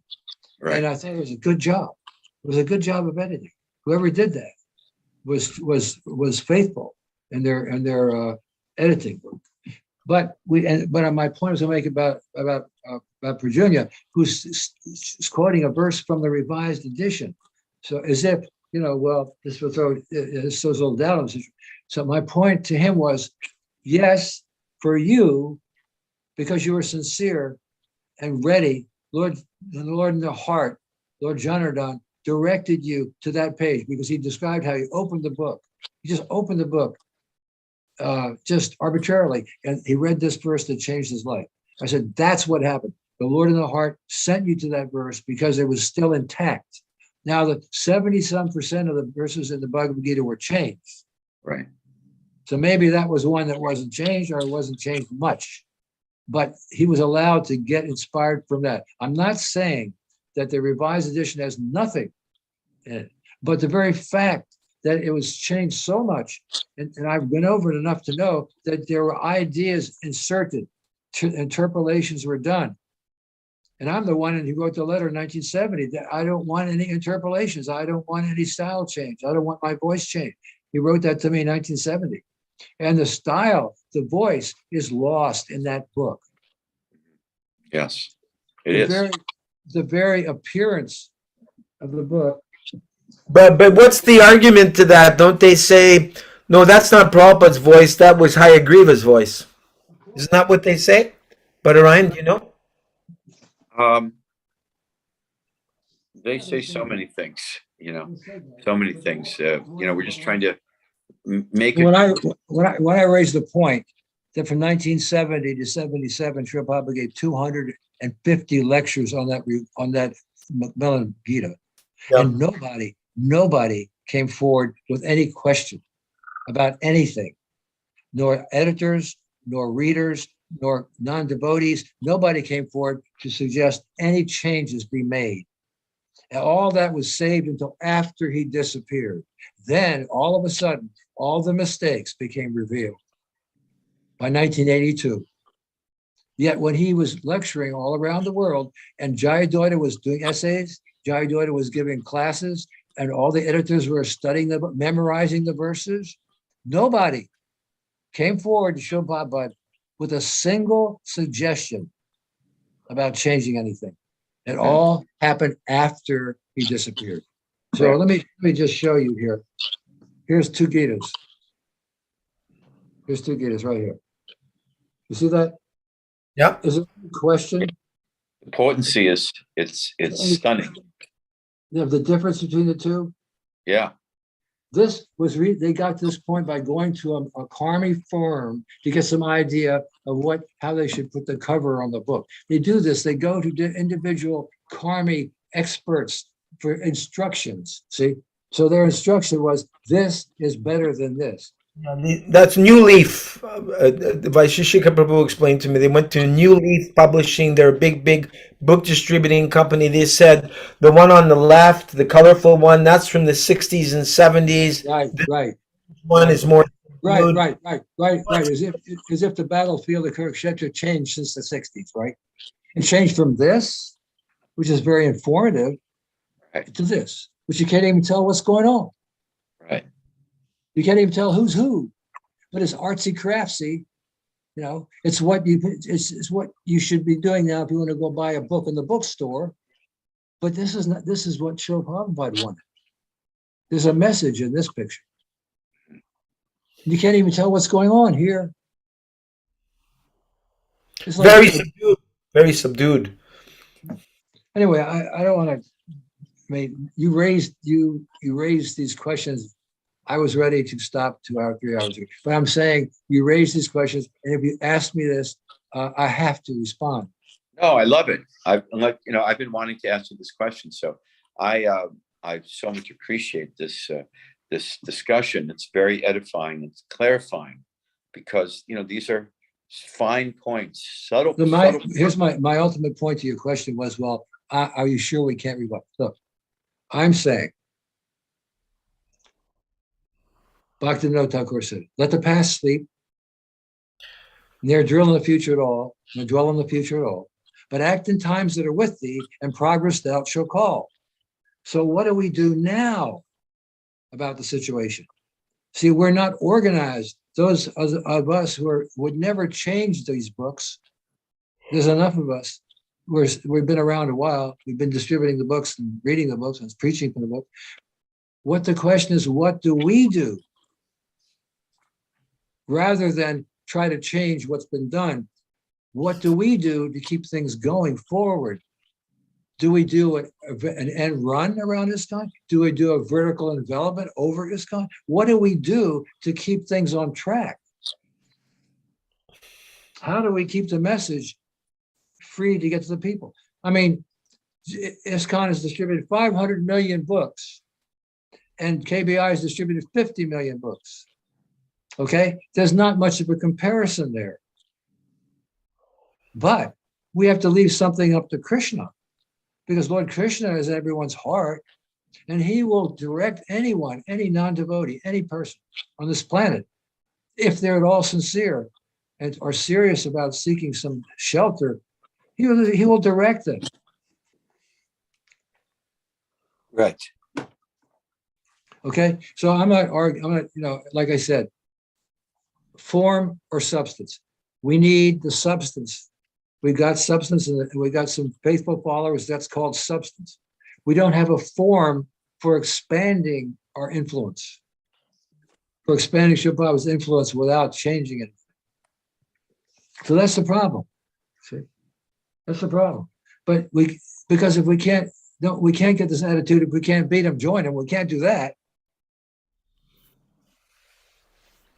So in essence, the essence of what you're saying is forget the past. In other words, we see that the leadership of the Krishna consciousness movement has sold out a long time ago, and they're kind of inexorably fixed in their position as basically churchianity. And they've not come forward as in a concerted, organized way to reestablish the sanctity of Prabhupada's books regarding the editing. And they have also become co-opted by being in lockstep with the Rakshasa agenda that we see in the form of COVID and all that represents. So based on many of these things, that we should not therefore put our energy into trying to save that mission, but simply as it's, build a better mousetrap, which is strictly follow the directives of Srila Prabhupada and organize how to actually spread the Krishna consciousness movement in terms of the books, the holy name, and Krishna at home, how to bring this message into people's lives at home as a kind of comprehensive cultural movement based on the purity of Srila Prabhupada's books. Yes, the cultural movement. I have to think of it as a cultural movement. Yes, we have to think of it as a cultural movement instead of an organized, international religious movement. It's not a religious movement. It's a cultural movement. It's never been a religious movement.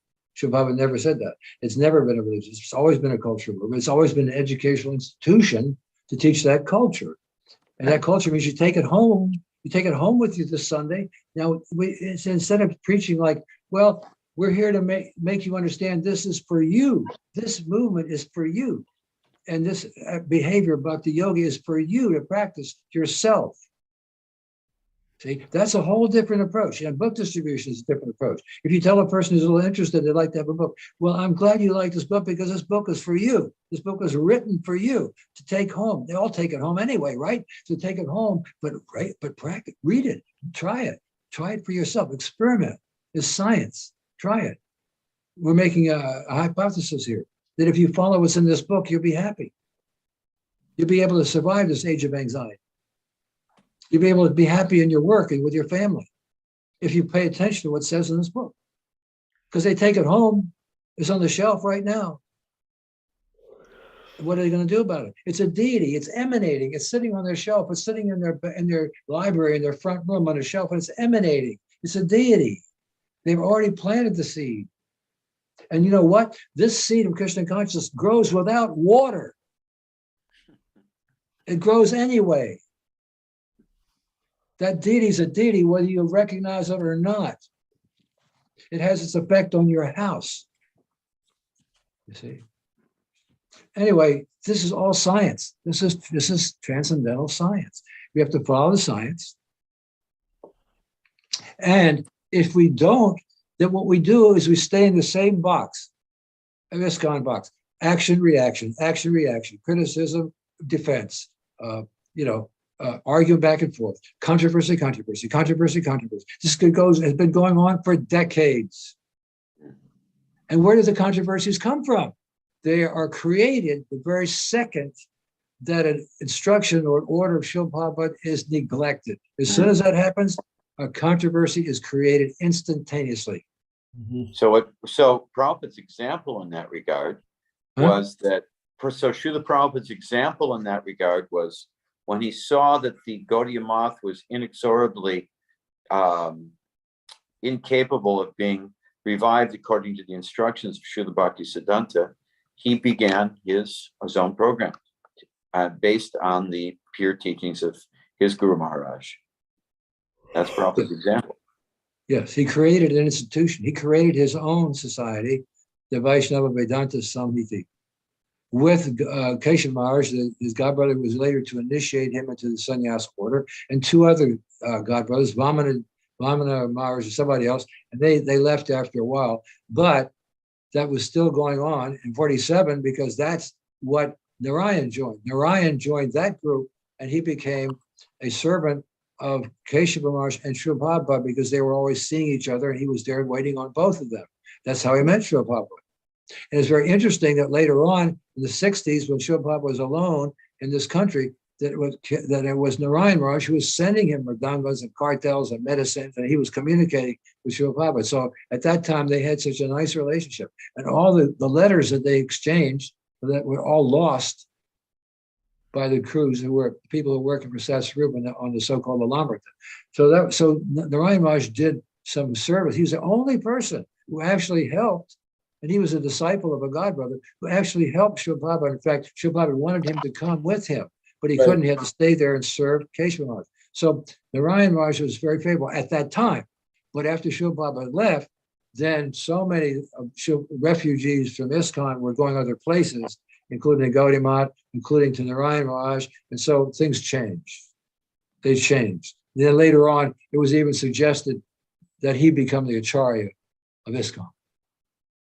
That was suggested by Tamal and Giriraj. They were going around trying to convince Srila Prabhupada's senior disciples. They went to Brahmananda. Brahmananda told me this personally in a telephone call. They came to him and tried to convince him to support this idea that Narayan Maharaj would become the next Acharya of ISKCON. And Srila Prabhupada didn't want another Acharya. Wait, Giriraj Maharaj was also promoting this. Yeah, him and Tamal went to Brahmananda and tried to convince him to support an idea that they have, or they were spreading around, whatever, I don't know how far it got, that Narayan should be the next Acharya of ISKCON. And Brahmananda told me this on the telephone. He said, I just talked about Srila Prabhupada for half an hour and they left. Fascinating. That's how he dealt. Actually, I'd like to add something to that without mentioning the devotee's name. This was quite an eye-opener for me. I mean, just going back right near, I'm having a look. So this godbrother is sharing. When the Jai Tirtha thing was going on in the early 80s, I was going to the Sridhar Maharaj ashram along with some ISKCON devotees. This is a godbrother of ours. I also would go record kirtan at Narayan Maharaj's ashram. I would often talk with him. One day I asked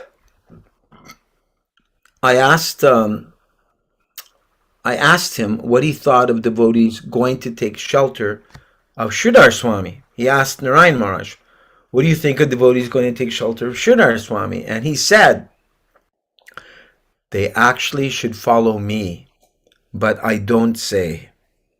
I got the worst feeling in my heart because it was motivated by wanting followers. I could clearly see that. I was just 20 years old at the time. A voice told me to get out of there immediately. I paid my obeisances and never went back.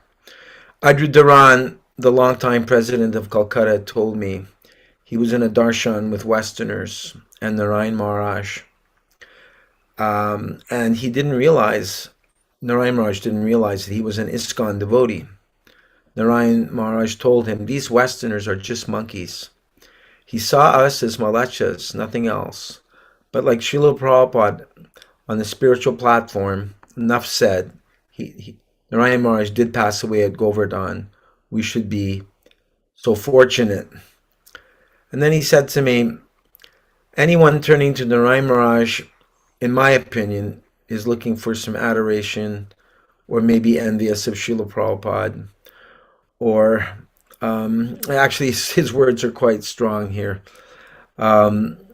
He says that, they're often looking for respect and position.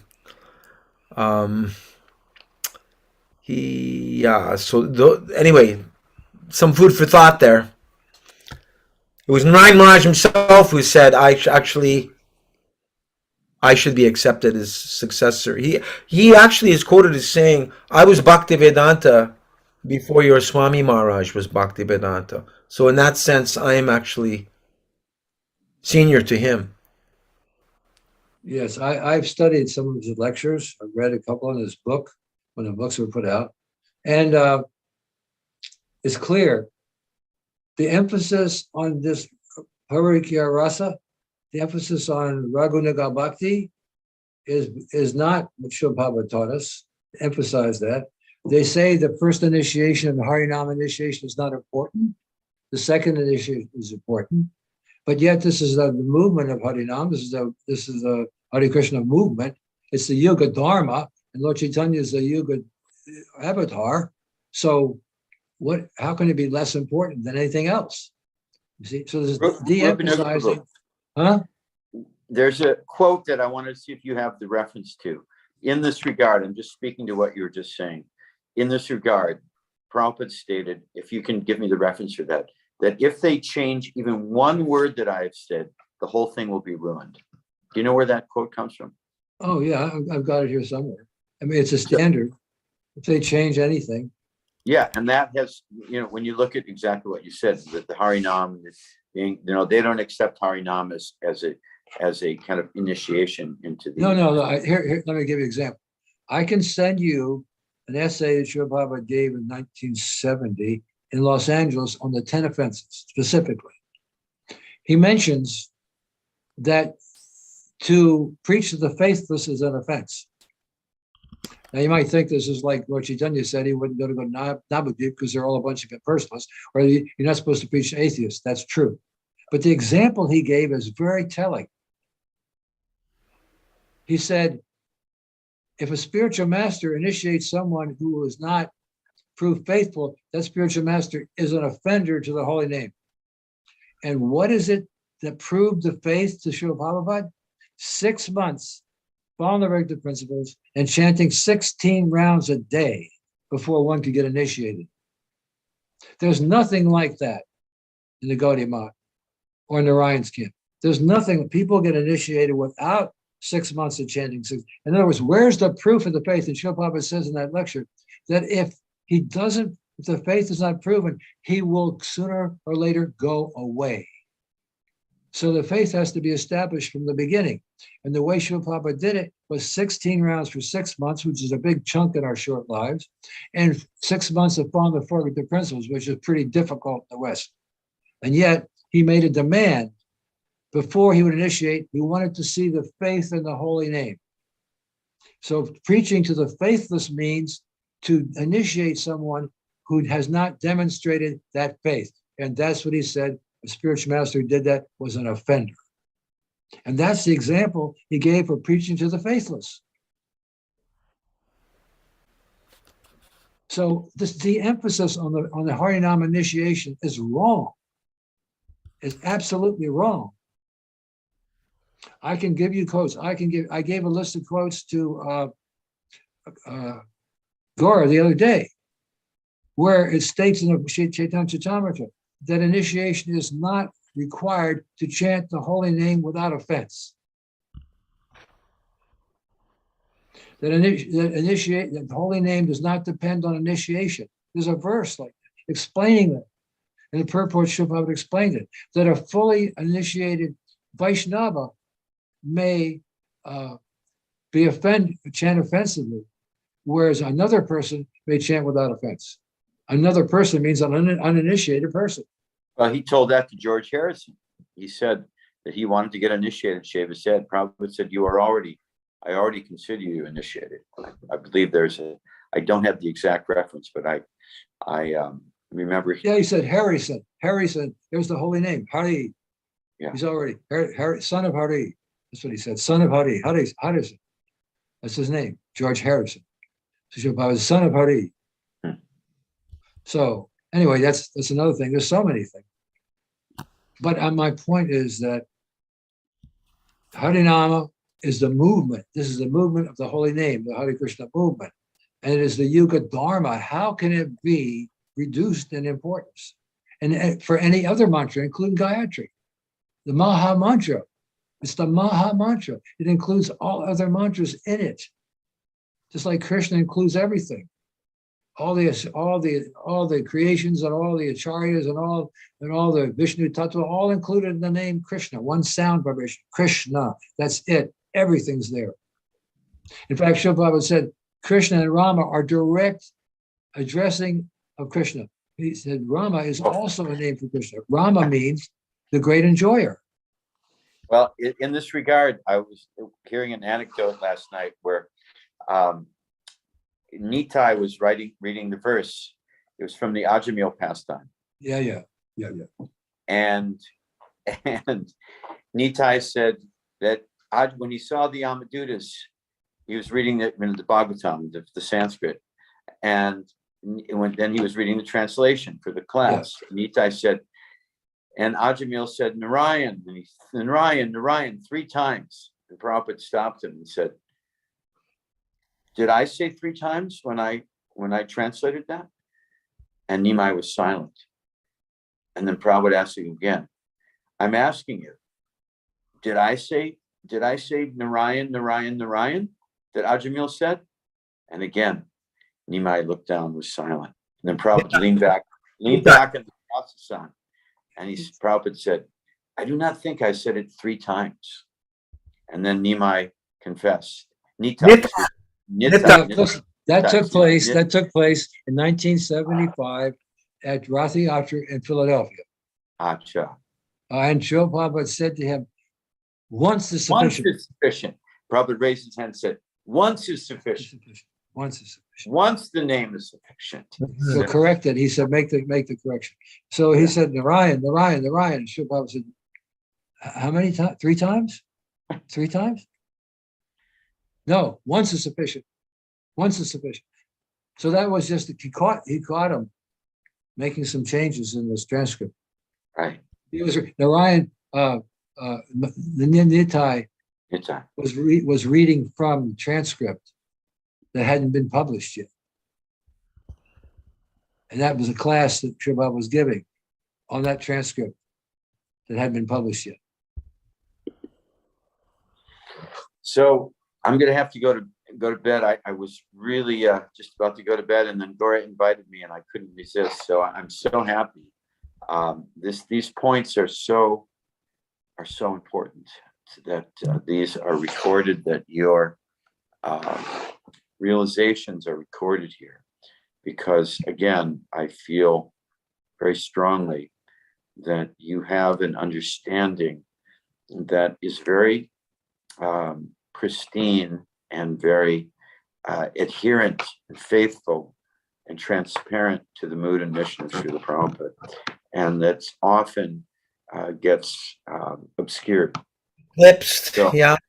So I want to thank you, Rupanuga, for sharing these. It's so important, and perhaps one day in the future we can compile many of these and put it in an unedited book form, so devotees this can be shared, because I personally find it so edifying and clarifying.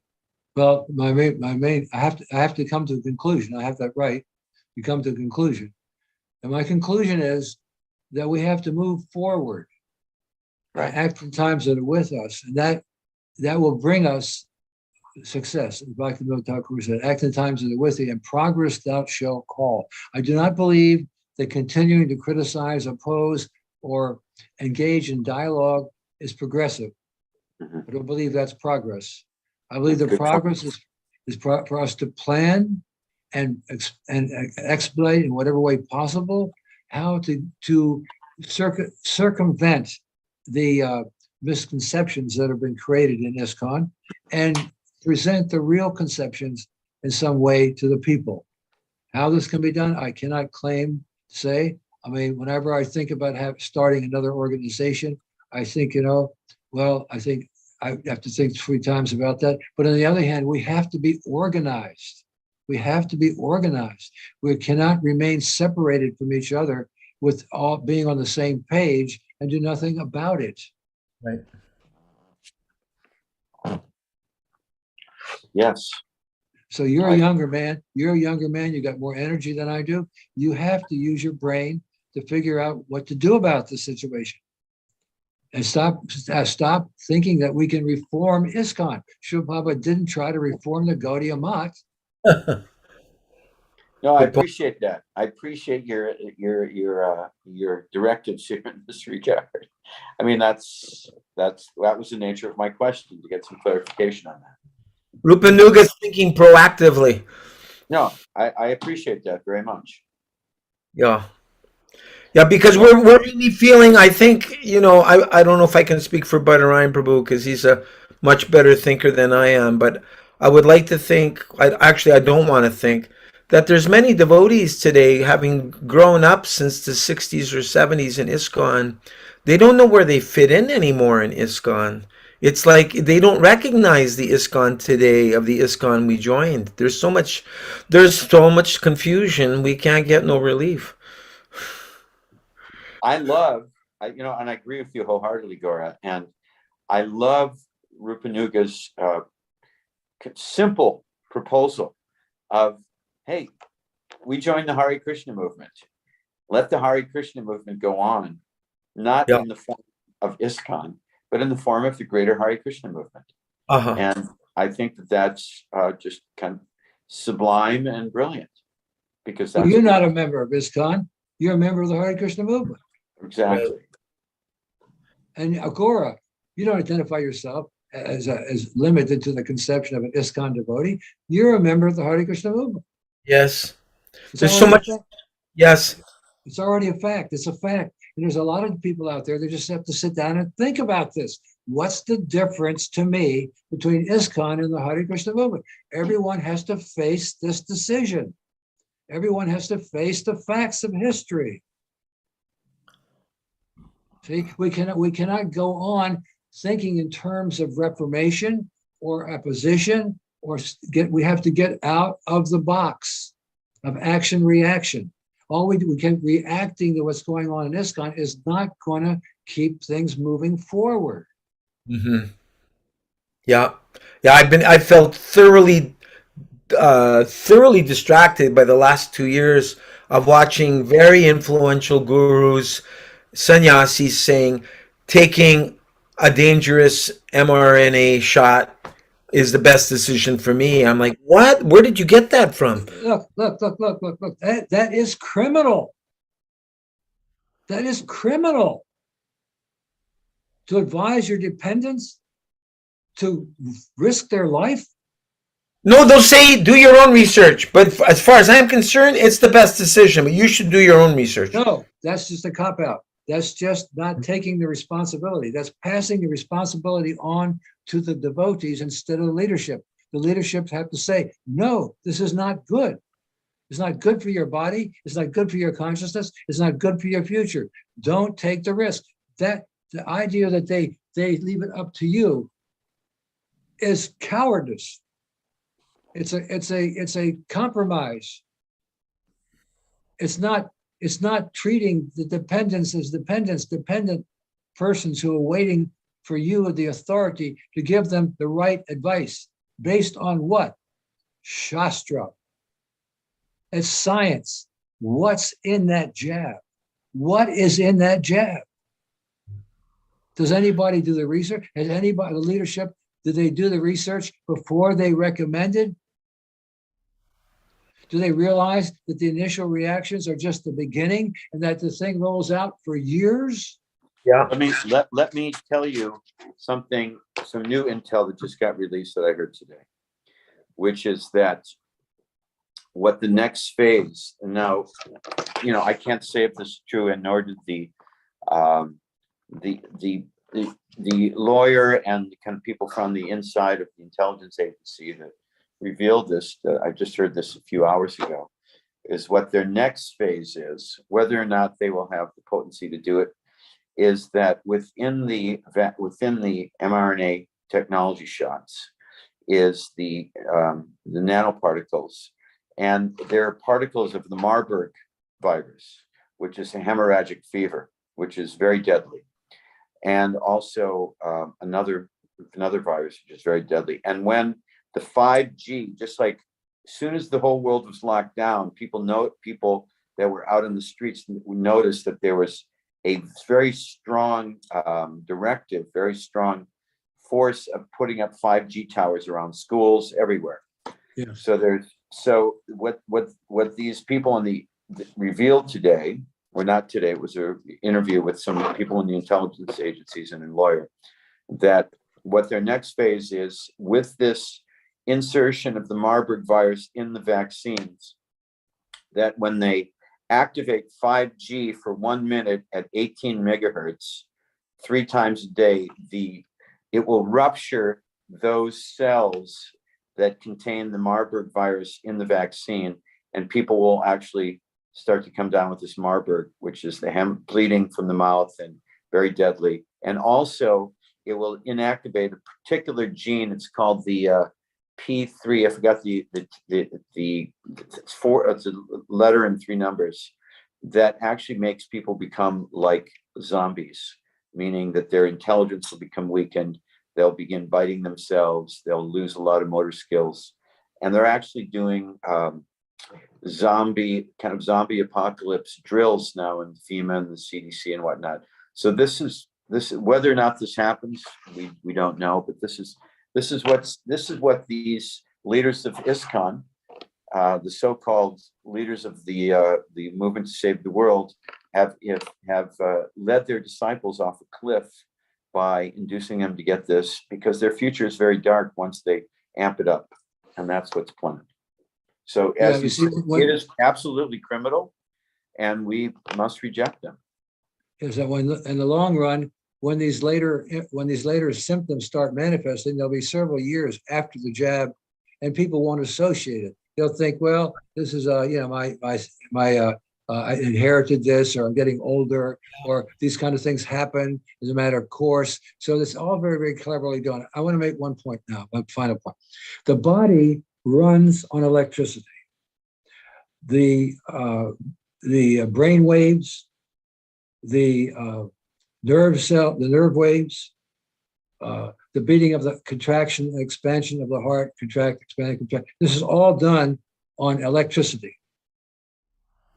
So if you know the electrical waves that are working in the human body, and you have machinery that you've invented that can duplicate those waves, and they've done this in the military for many years. The military is so far ahead of what the commercial people know about.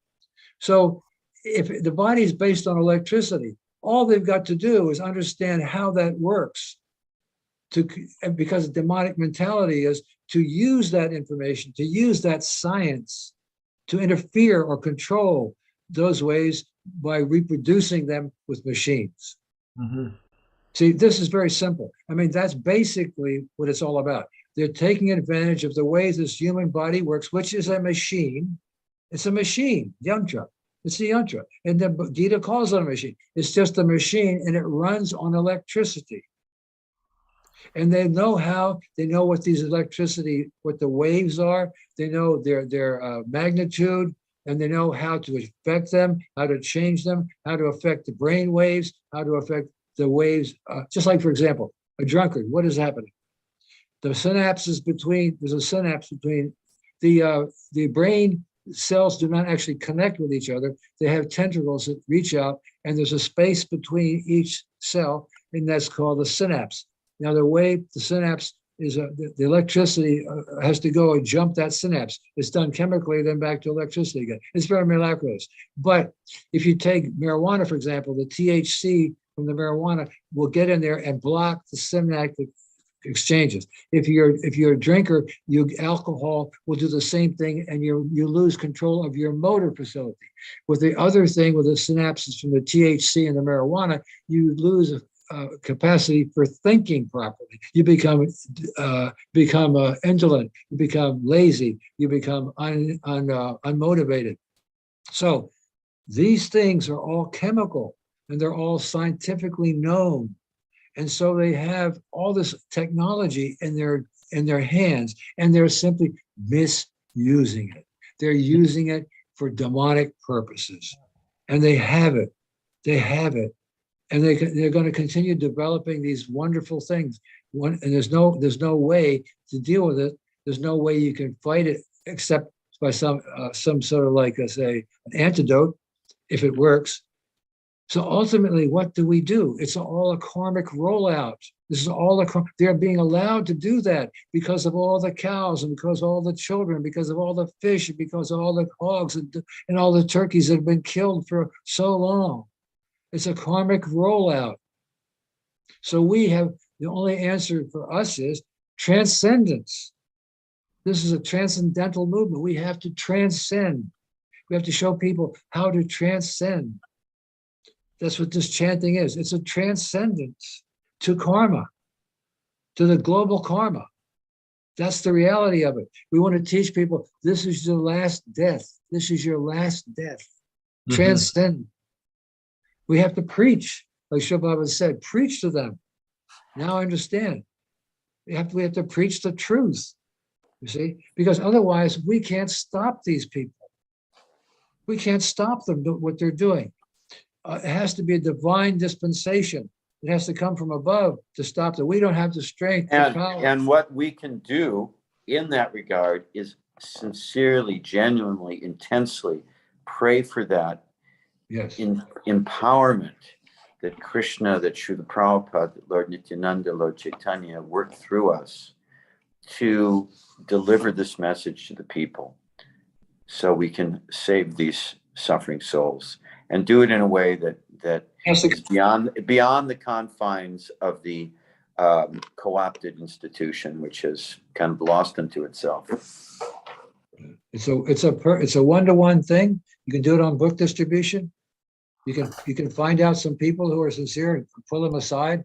Sometimes you do spend some time with more people, but you have to learn how to do the new mantras. New mantras. There's new mantras to use, not the old mantras. There's new mantras to use to explain to people something in a nutshell. We have to use our best intelligence to do this. We have to convince them this is for you. This book is for you to take home and incorporate it in your private life. We have to convince people. Because they're not going to get it from ISKCON. They're not going to get this from ISKCON. They're going to join the group, join the society, join the institution, do what we say. Well, you know, don't criticize. Very interesting, but we're seeing that in Atlanta, that the Sankirtan devotees are having a tremendous success because they have massive faith in Srila Prabhupada's books. And they are distributing remarkable quantities of Prabhupada's books. And they're making significant amounts of Western devotees. They have got a church, they bought a church, beautiful facility, they have a Sunday feast. Everybody that gets a book from them, they give their contact information, they're following up with them. They've got a beautiful, wonderful program, and they're cultivating a lot of people. And they're a lot of them are following Bhakti Vaikash Swami, who's, you know, I had many issues with him, but I see that he's very strict, and he's very understands Prabhupada's message very, very, very clearly. Although, you know, I won't get into it, but they have a tremendous faith in Prabhupada's books. And some of their stories are quite remarkable, and they're really kind of following this directive, and not really as part of ISKCON. They have kind of their own organization, but they're part of the Hare Krishna movement, and it's pretty remarkable, their results. But one point that was made to me regarding Bhakti Vikas Swami that Lakshminath discussed with me the other day is that he's saying that whatever they hear from other devotees, like say, for example, you make someone a devotee in the Alachua community, but if that person chooses Bhakti Vikas Swami to be his Diksha Guru, then whatever you say to that person that you help make a devotee, that devotee is expected to run everything by Bhakti Vikas Swami, because he's like I say, I have issues with him, but okay. I also appreciate how he has inspired these devotees in the Sankirtan. So whether or not that will be successful in the long run, I'm seeing that their tremendous faith in praying for empowerment, in deeply meditating on how to distribute Prabhupada's books. I see some issues with his guidance.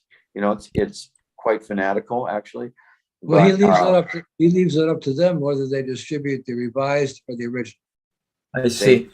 I'm pretty sure they're distributing the revised. But he leaves it up to them.